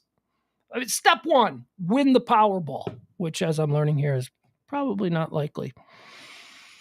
Are you going to play? Are you going to do you play? I only play during the big ones. I mean, I just can't. I couldn't. Besides, here's what I figure. What does it cost? Like $2, something like that? I don't know. For those $2, and if I buy a ticket tonight, so it'll be like 24 hours before the drawing. Is the $2 that I am spending, Is that worth the slightest bit of hope that I have this ticket? Yeah, it is. It absolutely is. For $2, it'll put me in a good mood for 24 hours. I'll be like, I could win. I'm not going to obsess on it because I'm not a crazy person, but I think it's worth it. I'm thinking, why not? It's $2. The stupid shit I spend $2 on left and right. It's just, ugh. Let's see, what else do we have here? Here's a story out of Arizona that I think is kind of a garbage story. Seems like a nice woman trying to make her community a better place. And because it's Arizona and these people are awful in Arizona, she's been arrested and now she is suing. I'll give you the story. When you have plenty, you should share. Arizona woman arrested for feeding the homeless says. 78-year-old woman, 78-year-old Norma Thornton has now filed a lawsuit to challenge a ban on feeding those in need. Here's what she did. 78 years old. She has a little truck. She has a little food truck that she packs up with food. And then she goes to like a park where there's a whole bunch of homeless people and she sets up little tables and she gives these people a good meal. And that's it. And for that, she was arrested, put in handcuffs, and thrown in jail. How can you aren't a bunch of the people in from what I understand, the Christian right is very powerful in Arizona. Would you throw Jesus in jail? Because this is exactly the kind of shit Jesus would be doing. And not that this woman is Jesuit-like or Jesusian or whatever. I don't know, made up a word. But come on, man. This is not a bad thing. Well, it's bad because, it's like when you feed cats, stray cats will be coming up. Stop it. These are not stray cats. These are not animals. These are human beings. These are humans. And this is a woman. She's not charging you anything. This isn't costing you anything. This is a human being trying to do an act of kindness for other human beings who, due to whatever circumstances, have found themselves in a place where you and I would never want to be. Well, maybe if they didn't do the drugs, fuck you, they did. And now what? You're just going to throw them out? How very Christian of you. How very Jesus-like of you. You better not be going to church with a mind like that, because I'm telling you, that is not in line with what the church is supposed to be preaching. Norma Thornton, 78, became the first person arrested under Bullhead City's ordinance for distributing prepared food from a van at Bullhead Community Park. Her lawyer said the lawsuit filed Tuesday as part of a nationwide effort to let people feed those in need. Can you imagine? We live in a country where we need to have a nationwide effort to feed those in need. I mean, come on. We got some bad people running shit in this country. We got some really bad MFers running shit. We need a nationwide effort so that people can feed others in need. That's what we need. Criminal charges against Thornton were eventually dropped, but she's seeking an injunction to stop the city from enforcing the ordinance that took effect in May of 2021. Bullhead City has criminalized kindness, Thornton's attorney, Suranjan San, told Phoenix TV station KPHO. The city council passed an ordinance that makes it a crime punishable by 4 months imprisonment to share food in public. For charitable purposes. For charitable purposes. Here's how the law is written. It is a crime punishable by 4 months imprisonment to share food in public parks for charitable purposes. Bullhead City Mayor Tom Brady. Hey, look at that. Tom Brady is the name of the Bullhead City Mayor. He seems like just as much of a dick as the real Tom Brady. Tom Brady, mayor of Bullhead City, said the ordinance applies only to public parks. He said churches, clubs, and private properties are free to serve food to the homeless without a permit. Okay. Why do you need a permit to take care of people? Why do we need a permit to be, our brother's keeper? Again, what do I know? I'm not a practicing Christian, but here I go again, thinking like Jesus. I've always believed that when you have plenty, you should share, Thornton said. According to the Mojave Valley Daily News, Thornton said she has continued to feed people in need for private. See, I win the lottery. I'm banking on this woman. I'm going to make this woman impenetrable to these crazy, horrible laws. You want to talk about draconian laws? This is literally a draconian law. I hate that. You go, lady. You go, you old 78-year-old badass lady who's just out there doing nice things for people out of her own pocket. I'm sorry, some Karen who was walking her schnoodle in the park was probably offended that she saw homeless people eating a burger, right? Is that what happened? Is that what some Karen? You know that's what it was. Yeah, well. Surfside. Surfside is trending. Surfside, Florida. Remember Surfside, Florida? Remember this, don't we? Surfside, Florida. That's where the building collapsed. What was that place called? I don't know. It was a tower. It was something South Tower, right? It was so there's these three buildings a year ago, three Miami condos, and one of them just collapsed in the middle of the night, killing not everybody, but a lot of people. So now there's another situation occurring in Surfside, and I think you ought to take it seriously. I think that since we have established that the land that these buildings were built on, at least in one case recently, collapsed. Maybe when building inspectors say, "Yeah, we got a problem here," now suddenly we're taking it seriously, because that was the problem with the condo collapse.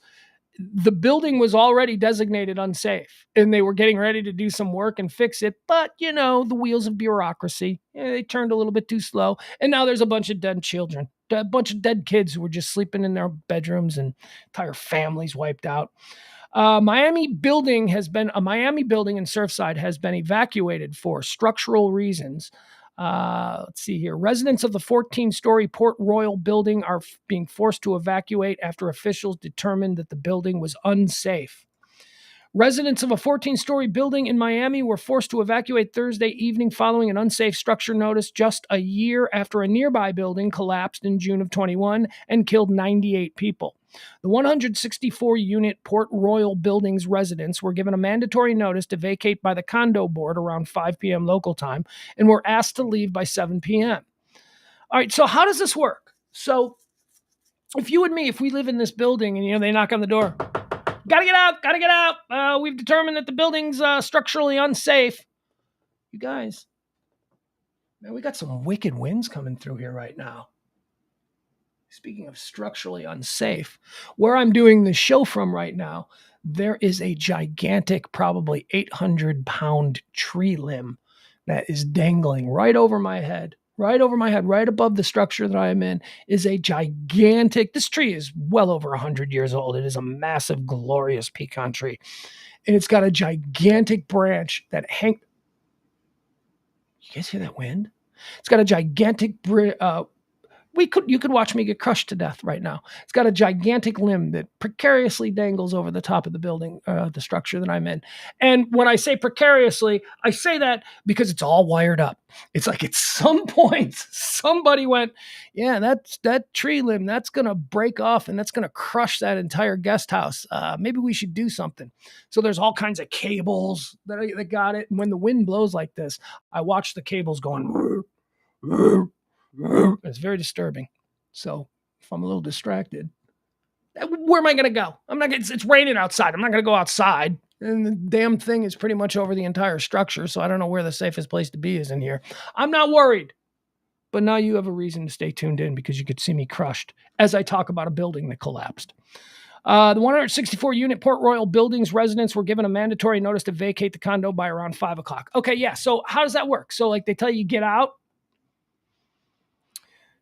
Where do you go? If you got nowhere to go? I mean, are they going to pay me for a hotel? Because I live here. I bought this place. It's a condo. I owned it. The agreement between me buying it and you building it was that it was safe to live in. And now it seems like you're telling me maybe you came up short on your end of the bargain, because I've been living here. I've been doing what I do. Paid for it. Bank got me a mortgage, and now I live here.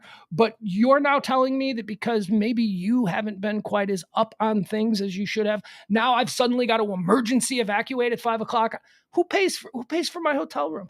Is that insurance? Would insurance pay for that? I don't know. The building sits about 1.3 miles away from the site of the Champlain Towers South condo building in Surfside, which left 98 people dead following its tragic collapse in 2021. Man, that was horrifying. You guys remember that? That was horrifying. That's just unfathomable. that you could be, and I love, look, I love high rise living. I love that is my goal. I want to live in a big giant apartment building with a beautiful view, right? That's my goal. I don't want a house. I don't want a yard. What, I gotta cut the lawn? I don't want that. I want to live in a condo. I don't want to worry about any of that shit. So, these kind of things kind of scare me because, yeah. Anyway, there you go. So there's another building there in the Surfside area of Miami, which is being evacuated. All right, what else do we have? Yeah, let's see here. Oh, here's one. Here's a local one. South Fork. South Fork here up there in is it Plano or is it Murphy, Parker? Maybe, I don't know. South Fork from Dallas.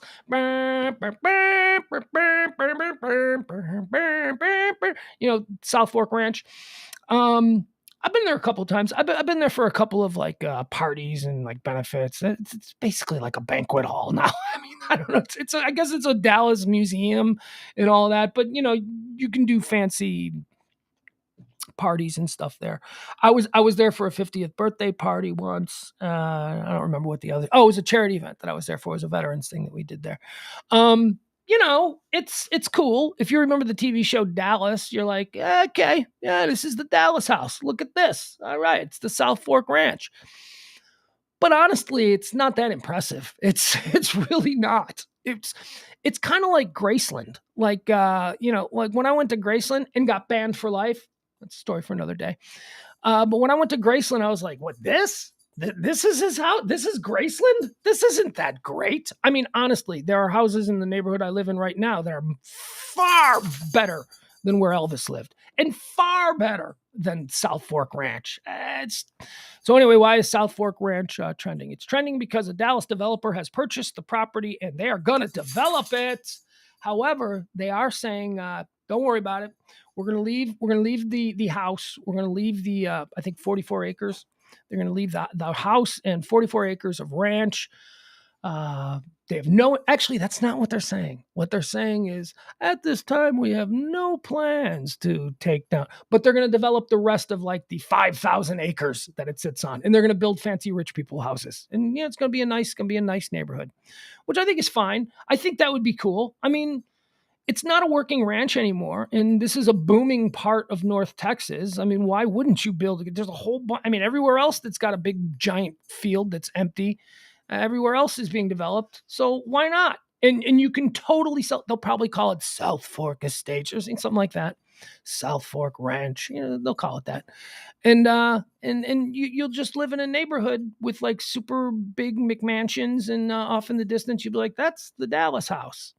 Even though the show went off the air like 30 years ago now, so ain't nobody even remember it. It's like 28-year-old lawyers buy their first beautiful McMansion. They ain't buying it because they have fond memories of Dallas, the TV show. But people in the area are upset. People are saying, no, you can't. And the developer's like, calm down. We're going to keep the house. You can still go in there and see the gun that shot JR. That's one of the things they got. I saw that. Here's the gun. Here's the prop gun they used in the Who Shot JR episode. I'm like, oh, cool. Great. It's not. What kind of a weirdo thinks that's like a really important keepsake? I don't know. New York Post is trending. The New York Post is trending because yesterday they were trending because somebody broke into their Twitter account and started putting all kinds of crazy shit. They were all kinds of crazy stuff. Let's see here. Just like racist and terrible, political stuff. Just really ugly stuff. Well, New York Post has found out who did it, and guess who did it? An employee. That's right. It wasn't a hacking from an outside group or some political group. It was an employee, just some dude who worked for the New York Post. And I say dude because this is totally a guy thing. This is not something that a woman probably did. This is a dude thing. And he's fired. They found out early today. They haven't said what his name is or anything like that, but they said, yeah, it was an employee who took over the New York Post Twitter handle and then, did that. All right. The last one that we got today here, before I check in on other things that are trending and other things that might be happening. Look at us doing a full show. Look at my battery. My battery is hanging in there. Very happy. That's a good day. This is a good start to what's going to be a great weekend. Cats are trending. I don't like cats. I mean, look, I like all animals, but if we're talking about a zero sum dogs or cats, dogs. I don't hate cats. I don't. Cats are fine. But you don't compare them to dogs. Don't be. There are cat people, and then there are dog people. Yeah, and then there are assholes, and there are normal people. And that's I think if you're an asshole, you probably are a cat person. Sorry, but cats are assholes. If that's the vibe, that you want in your house, that's not true. My cat is. I love it. People who always talk about how their cat thinks it's a dog. That's like everybody who has a cat. Everybody who has a cat is like, well, and they all acknowledge that other cats are assholes. That's the other cats might be, but my cat, she thinks she's a dog. Well, then get a dog. Then you've got a crazy split personality animal living in your house. There's a price tag on owning a cat, but many feline families say their pet is priceless no matter what. The average American spends $25,304 on their fur ball during its life. What? $25,000 on a cat over the course of its life? You people are nuts. Let's see. According to the poll of 2,000 cat owners, for 2 and 3, it's led to the belief that their cats are truly the queens and kings of their home. Based on an average 15-year cat lifespan, the costs really stack up. In a cat's lifetime, $764 alone is spent just replacing or repairing scratched up furniture. Per visit, vet appointments were found to cost $111. That's out of pocket. Twice to 4 times as much as the copay for a human doctor visit. I've been there. My dog needed like a cancer surgery, and it was going to be like $4,000. And I looked at my dog and I was like, I love you, dude, but I'm sorry. Life is rough. And she was already 11 at the time. She was only supposed to live between 9 and 11 years. So she was at 11 and they diagnosed her with like this liver cancer and no, she's going to die. And I'm like, oh, that's very sad. I'm like, but you could save her for $4,000. And I'm like, no, I can't. No, I can't. Okay. Well, don't you have a credit card? Yeah. But no, I'm not going to. No, I'm sorry. And the dog's looking at me. The dog doesn't know what's going on. The dog's just like, I don't feel so good. So, we ended up just getting her pills and, quality of life, it's like, okay, so if you don't get the surgery, she'll probably be dead in 6 months. So it's all about just providing her the most comfortable and best end of life experience possible. And I'm like, okay, that's good. So thank you. Now my house is going to be a sad, depressing house with a dying dog in it for 6 months. That dog lived for another 3 years. They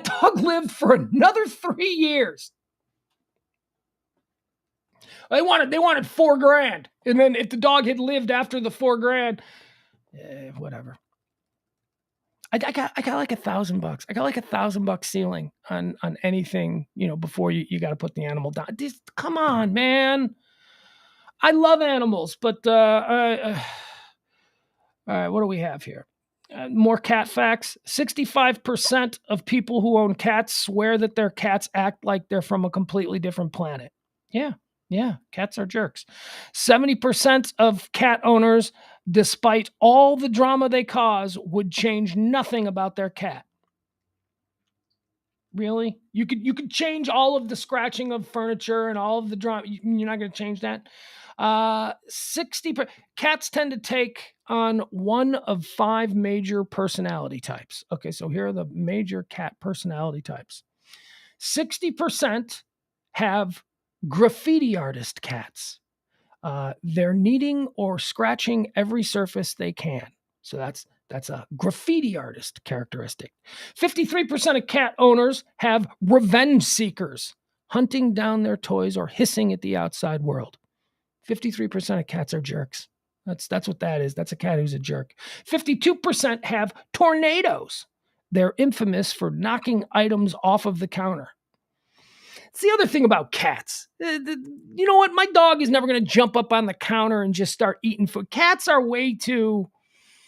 No, I don't want them. So, 51% of cat owners claim to have climbers who jump or claw their way up to the highest points of any room that they're in. 49% of cat owners have cuddlers, shamelessly laying across keyboards or on top of laundry piles. Okay. So there you go. Those are the 5 types of cats: graffiti artists, revenge seekers, tornadoes, climbers, and cuddlers. Meh. All right, there we go. That's going to do it. That's for, we're pretty much done with all the stuff that we've had prepared. Let's jump on Twitter. Let's see what crazy, hateful, disgusting stuff new Twitter is bringing us right now. Let's see.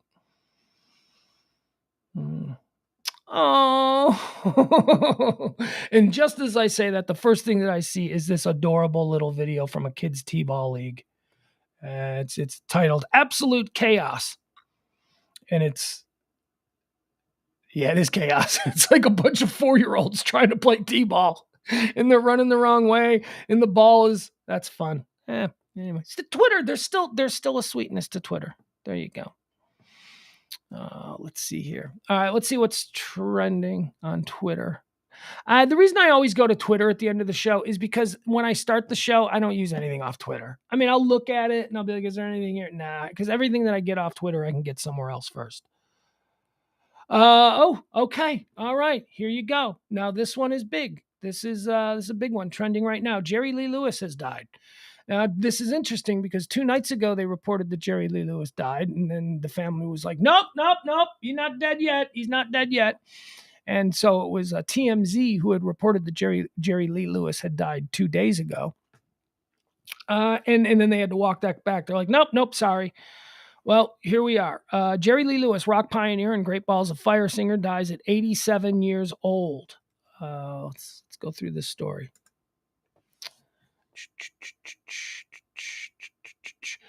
Jerry Lee Lewis, rock pioneer and Great Balls of Fire singer, dies at 87. Singer-pianist Jerry Lee Lewis, the hell-raising, larger-than-life rock and roll pioneer and latter-day country star, has died.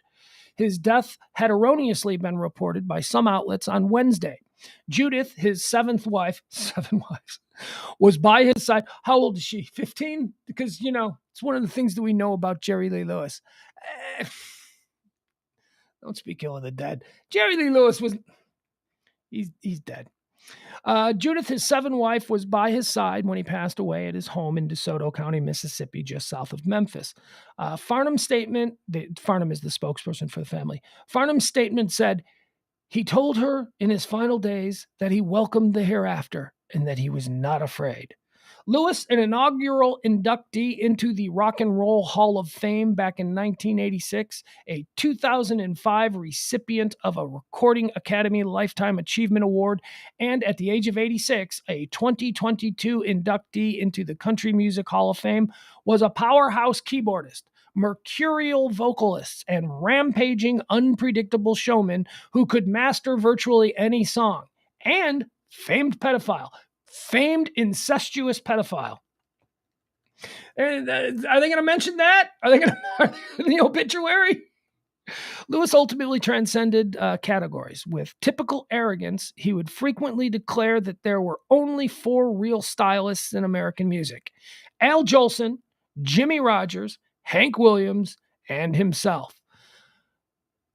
Really? Okay. Okay. Only 4. The late journalist Nick Tosches, Lewis. It's a weird sentence. I can't read that sentence. I don't even know what it.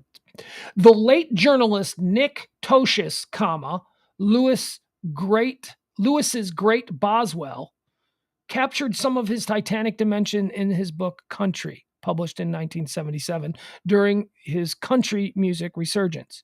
I don't even know what that sentence means. The late journalist Nick Tosches, Lewis's great Boswell. What is a great Boswell? I don't know. In 1958, at the age of 21, after he attained national success with his pounding rockabilly singles Whole Lotta Shakin' Going On and Great Balls of Fire, his career hit the wall with the scandalous revelation of his marriage to his 13-year-old cousin. Well, it was the 50s, and 13-year-olds were not like 13-year-olds. Yeah, they were. 13-year-olds are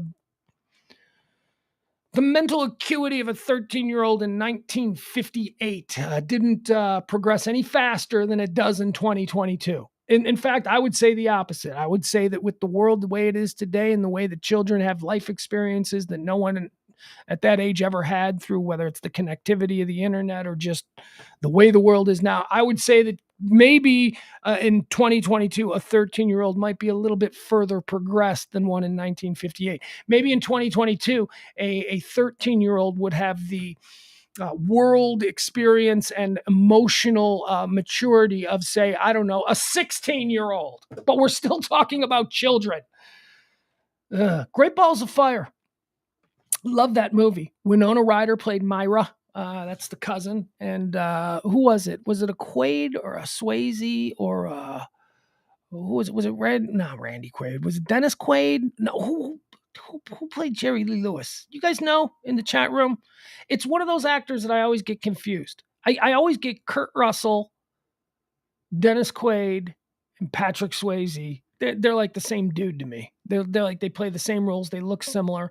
You need that type of actor. You probably like audition Patrick Swayze, and then Randy or Dennis Quaid would come in. And it's the same thing. Kurt Russell, the same kind of dude.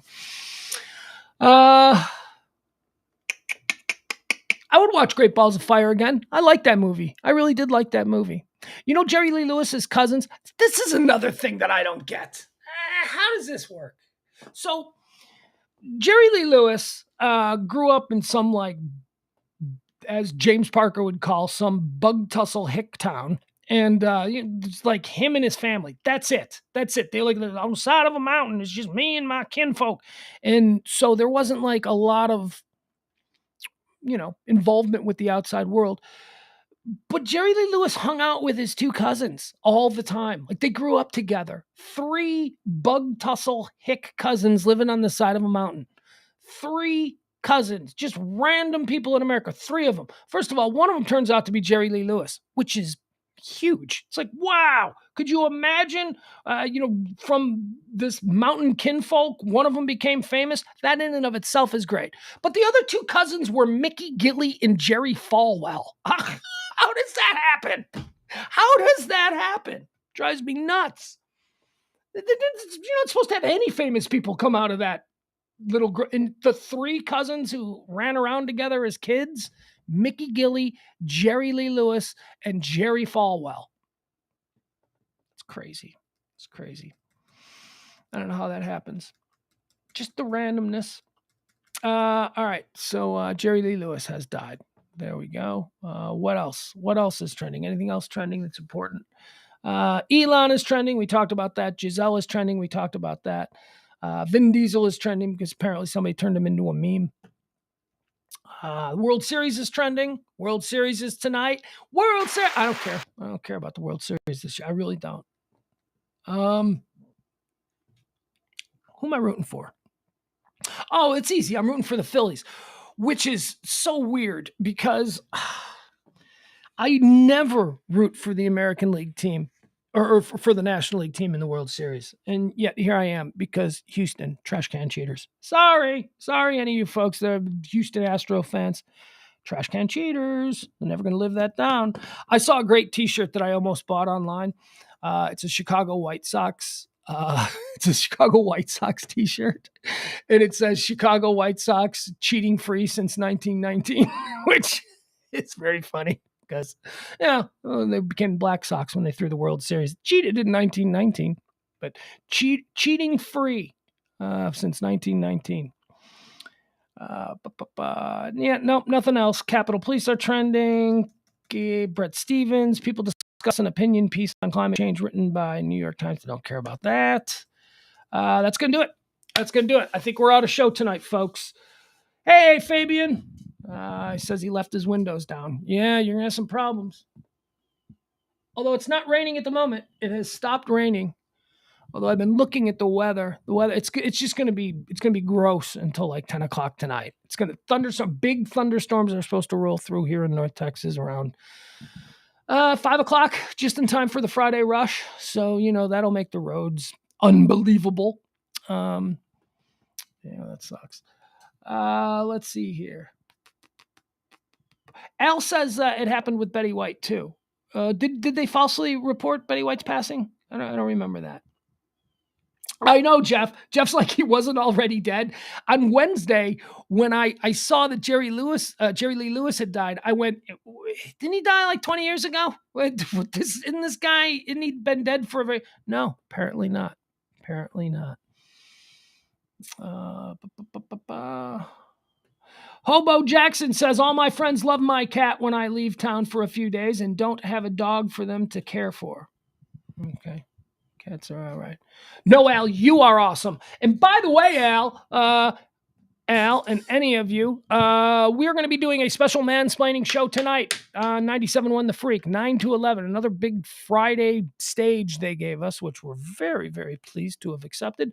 We'll take you want to hear us on a Friday? We will absolutely do that for you. No show for mansplaining on Saturday, which works out good because I have my kid this weekend, and now we can do something tomorrow, which is good because we were supposed to do something tonight, and then I had to work, and then... but now it's raining, so if he's mad at me about, having to work, all I can say is, hey, we wouldn't have been able to go anyway because it's raining. So, that all worked out.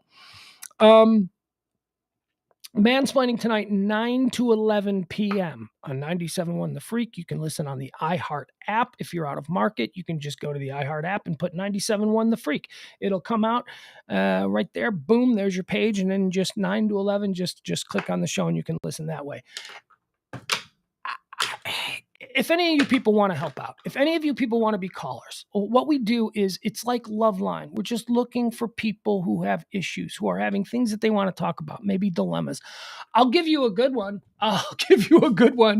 So a dude I know, this is funny. And I don't even get this because this is in Illinois where it's legal. But so a dude I know buys cannabis vape cartridges through he doesn't buy them, he gets them sent from a friend of his in Colorado. They send them through the mail and it shows up. So like he can just go buy them. I mean, it's illegal. The way this is being done is illegal. You can't use the federal mail to send weed, even if you are sending it from one state where it's legal to another state where it's illegal. You can't use the federal mail system to send drugs. So, but he still does this. He's like, well, I get it for like so much cheaper. I'm like, okay, all right, dude, whatever. So here's what happened to him. So his buddy in Colorado sent him a package with like $400 worth of vape cartridges in it. Weed cartridges. Wait, that's the way the kids smoke it now because it's not as bad for your lungs. I guess. I don't know. Vaping might be worse. We just don't know yet. So he gets these $400 worth of this stuff sent to him in Chicago. And he recently moved. And the friend in Colorado sent the $400 in drugs to his old mailbox. $400 worth. And the dude's like, well, I can't even go get it. I go, no, you can't. No, you can't go get it. You can't ask. Did something show up for me here? Because you're breaking a number of federal laws by doing it this way. So basically, he's wiping his hands of the $400, and he's like, I don't know who should pay for this. So I'm going to try and get that dude to call in tonight. I'm going to say, look, you call in and you present that case to Schwartz and me, and we'll work through it. If you have any kind of situation that's even similar and you want to help out, I need the help tonight, okay? I need the help tonight because we didn't promote this show. We didn't know that we were going to be doing a Friday night show until last night. And now it's a thing, and now I'm scrambling to make sure that we have actual content for the show. So if you have something like that, please help out. Are you fighting with the wife? Is your daughter's Halloween costume too sexy and you don't like it? You're just being a dad. These are all the kinds of things that we need you to call in about. By the way, that other one, the Halloween sexy one, I have a friend who has that problem, and I got to try and convince him. I'm like, call in and give us that one.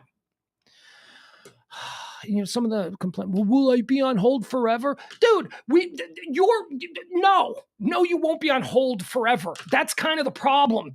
We need to ensure that there are calls. You are going to be one of the calls. No, you will not be on hold forever. Although, in fairness, last Friday, we did have 4 callers that we call plants who were ready to go. And we only used 2 of them. We only used 2 of them because the actual callers from last Friday were really good. So that worked out. But we just have to be caller.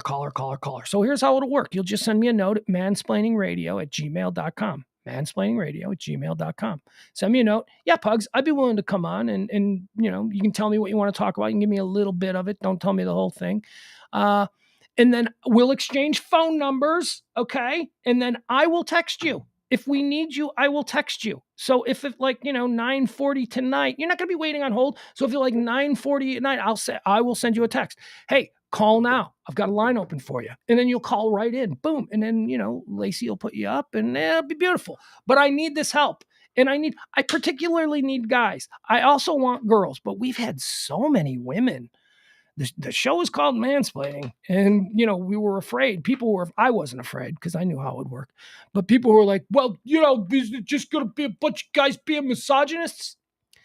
No, it's not. And there might be some of that, but aren't those the complicated conversations that many of us have found ourselves in these days? Where, oh my God, turns out I have a bit of a misogynistic view on something. All right, so we work it through, we talk it out, but we need people. We need people to. I need people to help. I need people to be willing to help. Mansplainingradio@gmail.com. Or if we're friends on Facebook or if we're friends on Twitter, you can find me at both at Pugs Moran on Facebook and on Twitter. If we're friends on either of those, just slide into my DMs and we'll talk about it then. Not one person last night ever. I'll never do this again. I'll never do it again. If this is one of them deals where I can't depend on you people to bail me out. You're the worst. These people kept this show afloat for an entire year with their donations, and now you're acting like that wasn't a thing. I love you. You people know I love you. I'm just like dating a hot chick. I'm very high maintenance. There are a lot of things. You can do everything that I say, and then that's not going to be enough. I'm going to need something more. All right, folks, that's it. We're out. Once again, mansplainingradio@gmail.com. If you're willing to help out, and boy, would I appreciate it. And there's not even a guarantee that's good. What are you, scared? That's it. Insult them. That'll work. Yeah. Nothing's going to work. It's all right. It's going to be great because the shows have been organically great anyway. I'm just panicking because I overproduce everything that I do. What? Yeah, I know. Hey, we took the pictures away and I hung hats. Overproducing. Could have just left it blank. Hung a hat.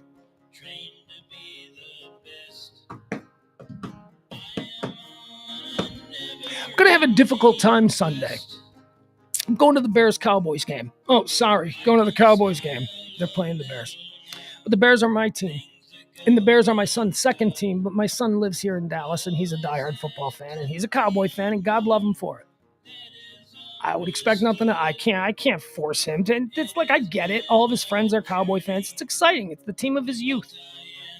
His secondary team is the Chicago Bears. He roots for them second. And that's fine.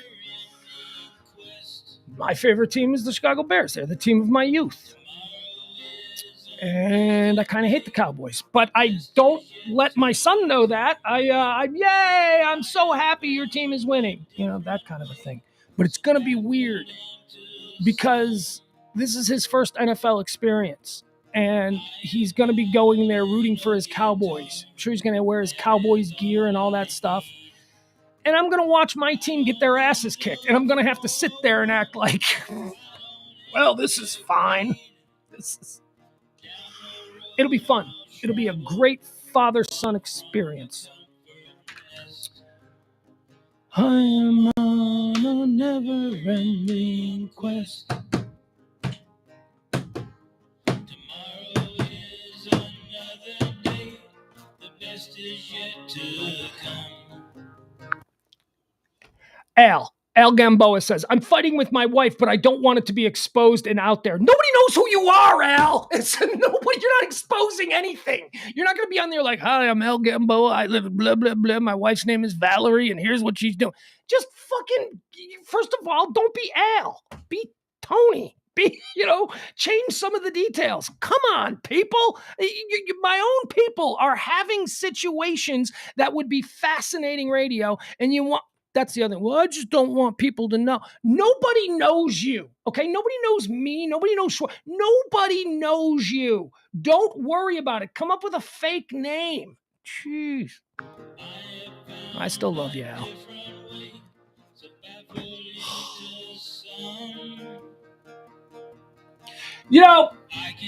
Most people aren't as comfortable with that as maybe you are. That's true. Whenever I guest on like a friend's show, like if I call into a friend's radio show or something, I get really nervous. So I get it. I get really nervous. I'm like, and then you hear the bink. That noise means that you're on the air. You're listening to the show, and then all of a sudden it goes bink. And hey, you're on the air. Man, my heart starts racing. Flop sweat starts happening. All that stuff. All right, we're out of here. I love you guys. Have a great weekend, and we'll rally back here Monday at noon for more High Noon with me, Pugs Moran, and you, the faithful viewer.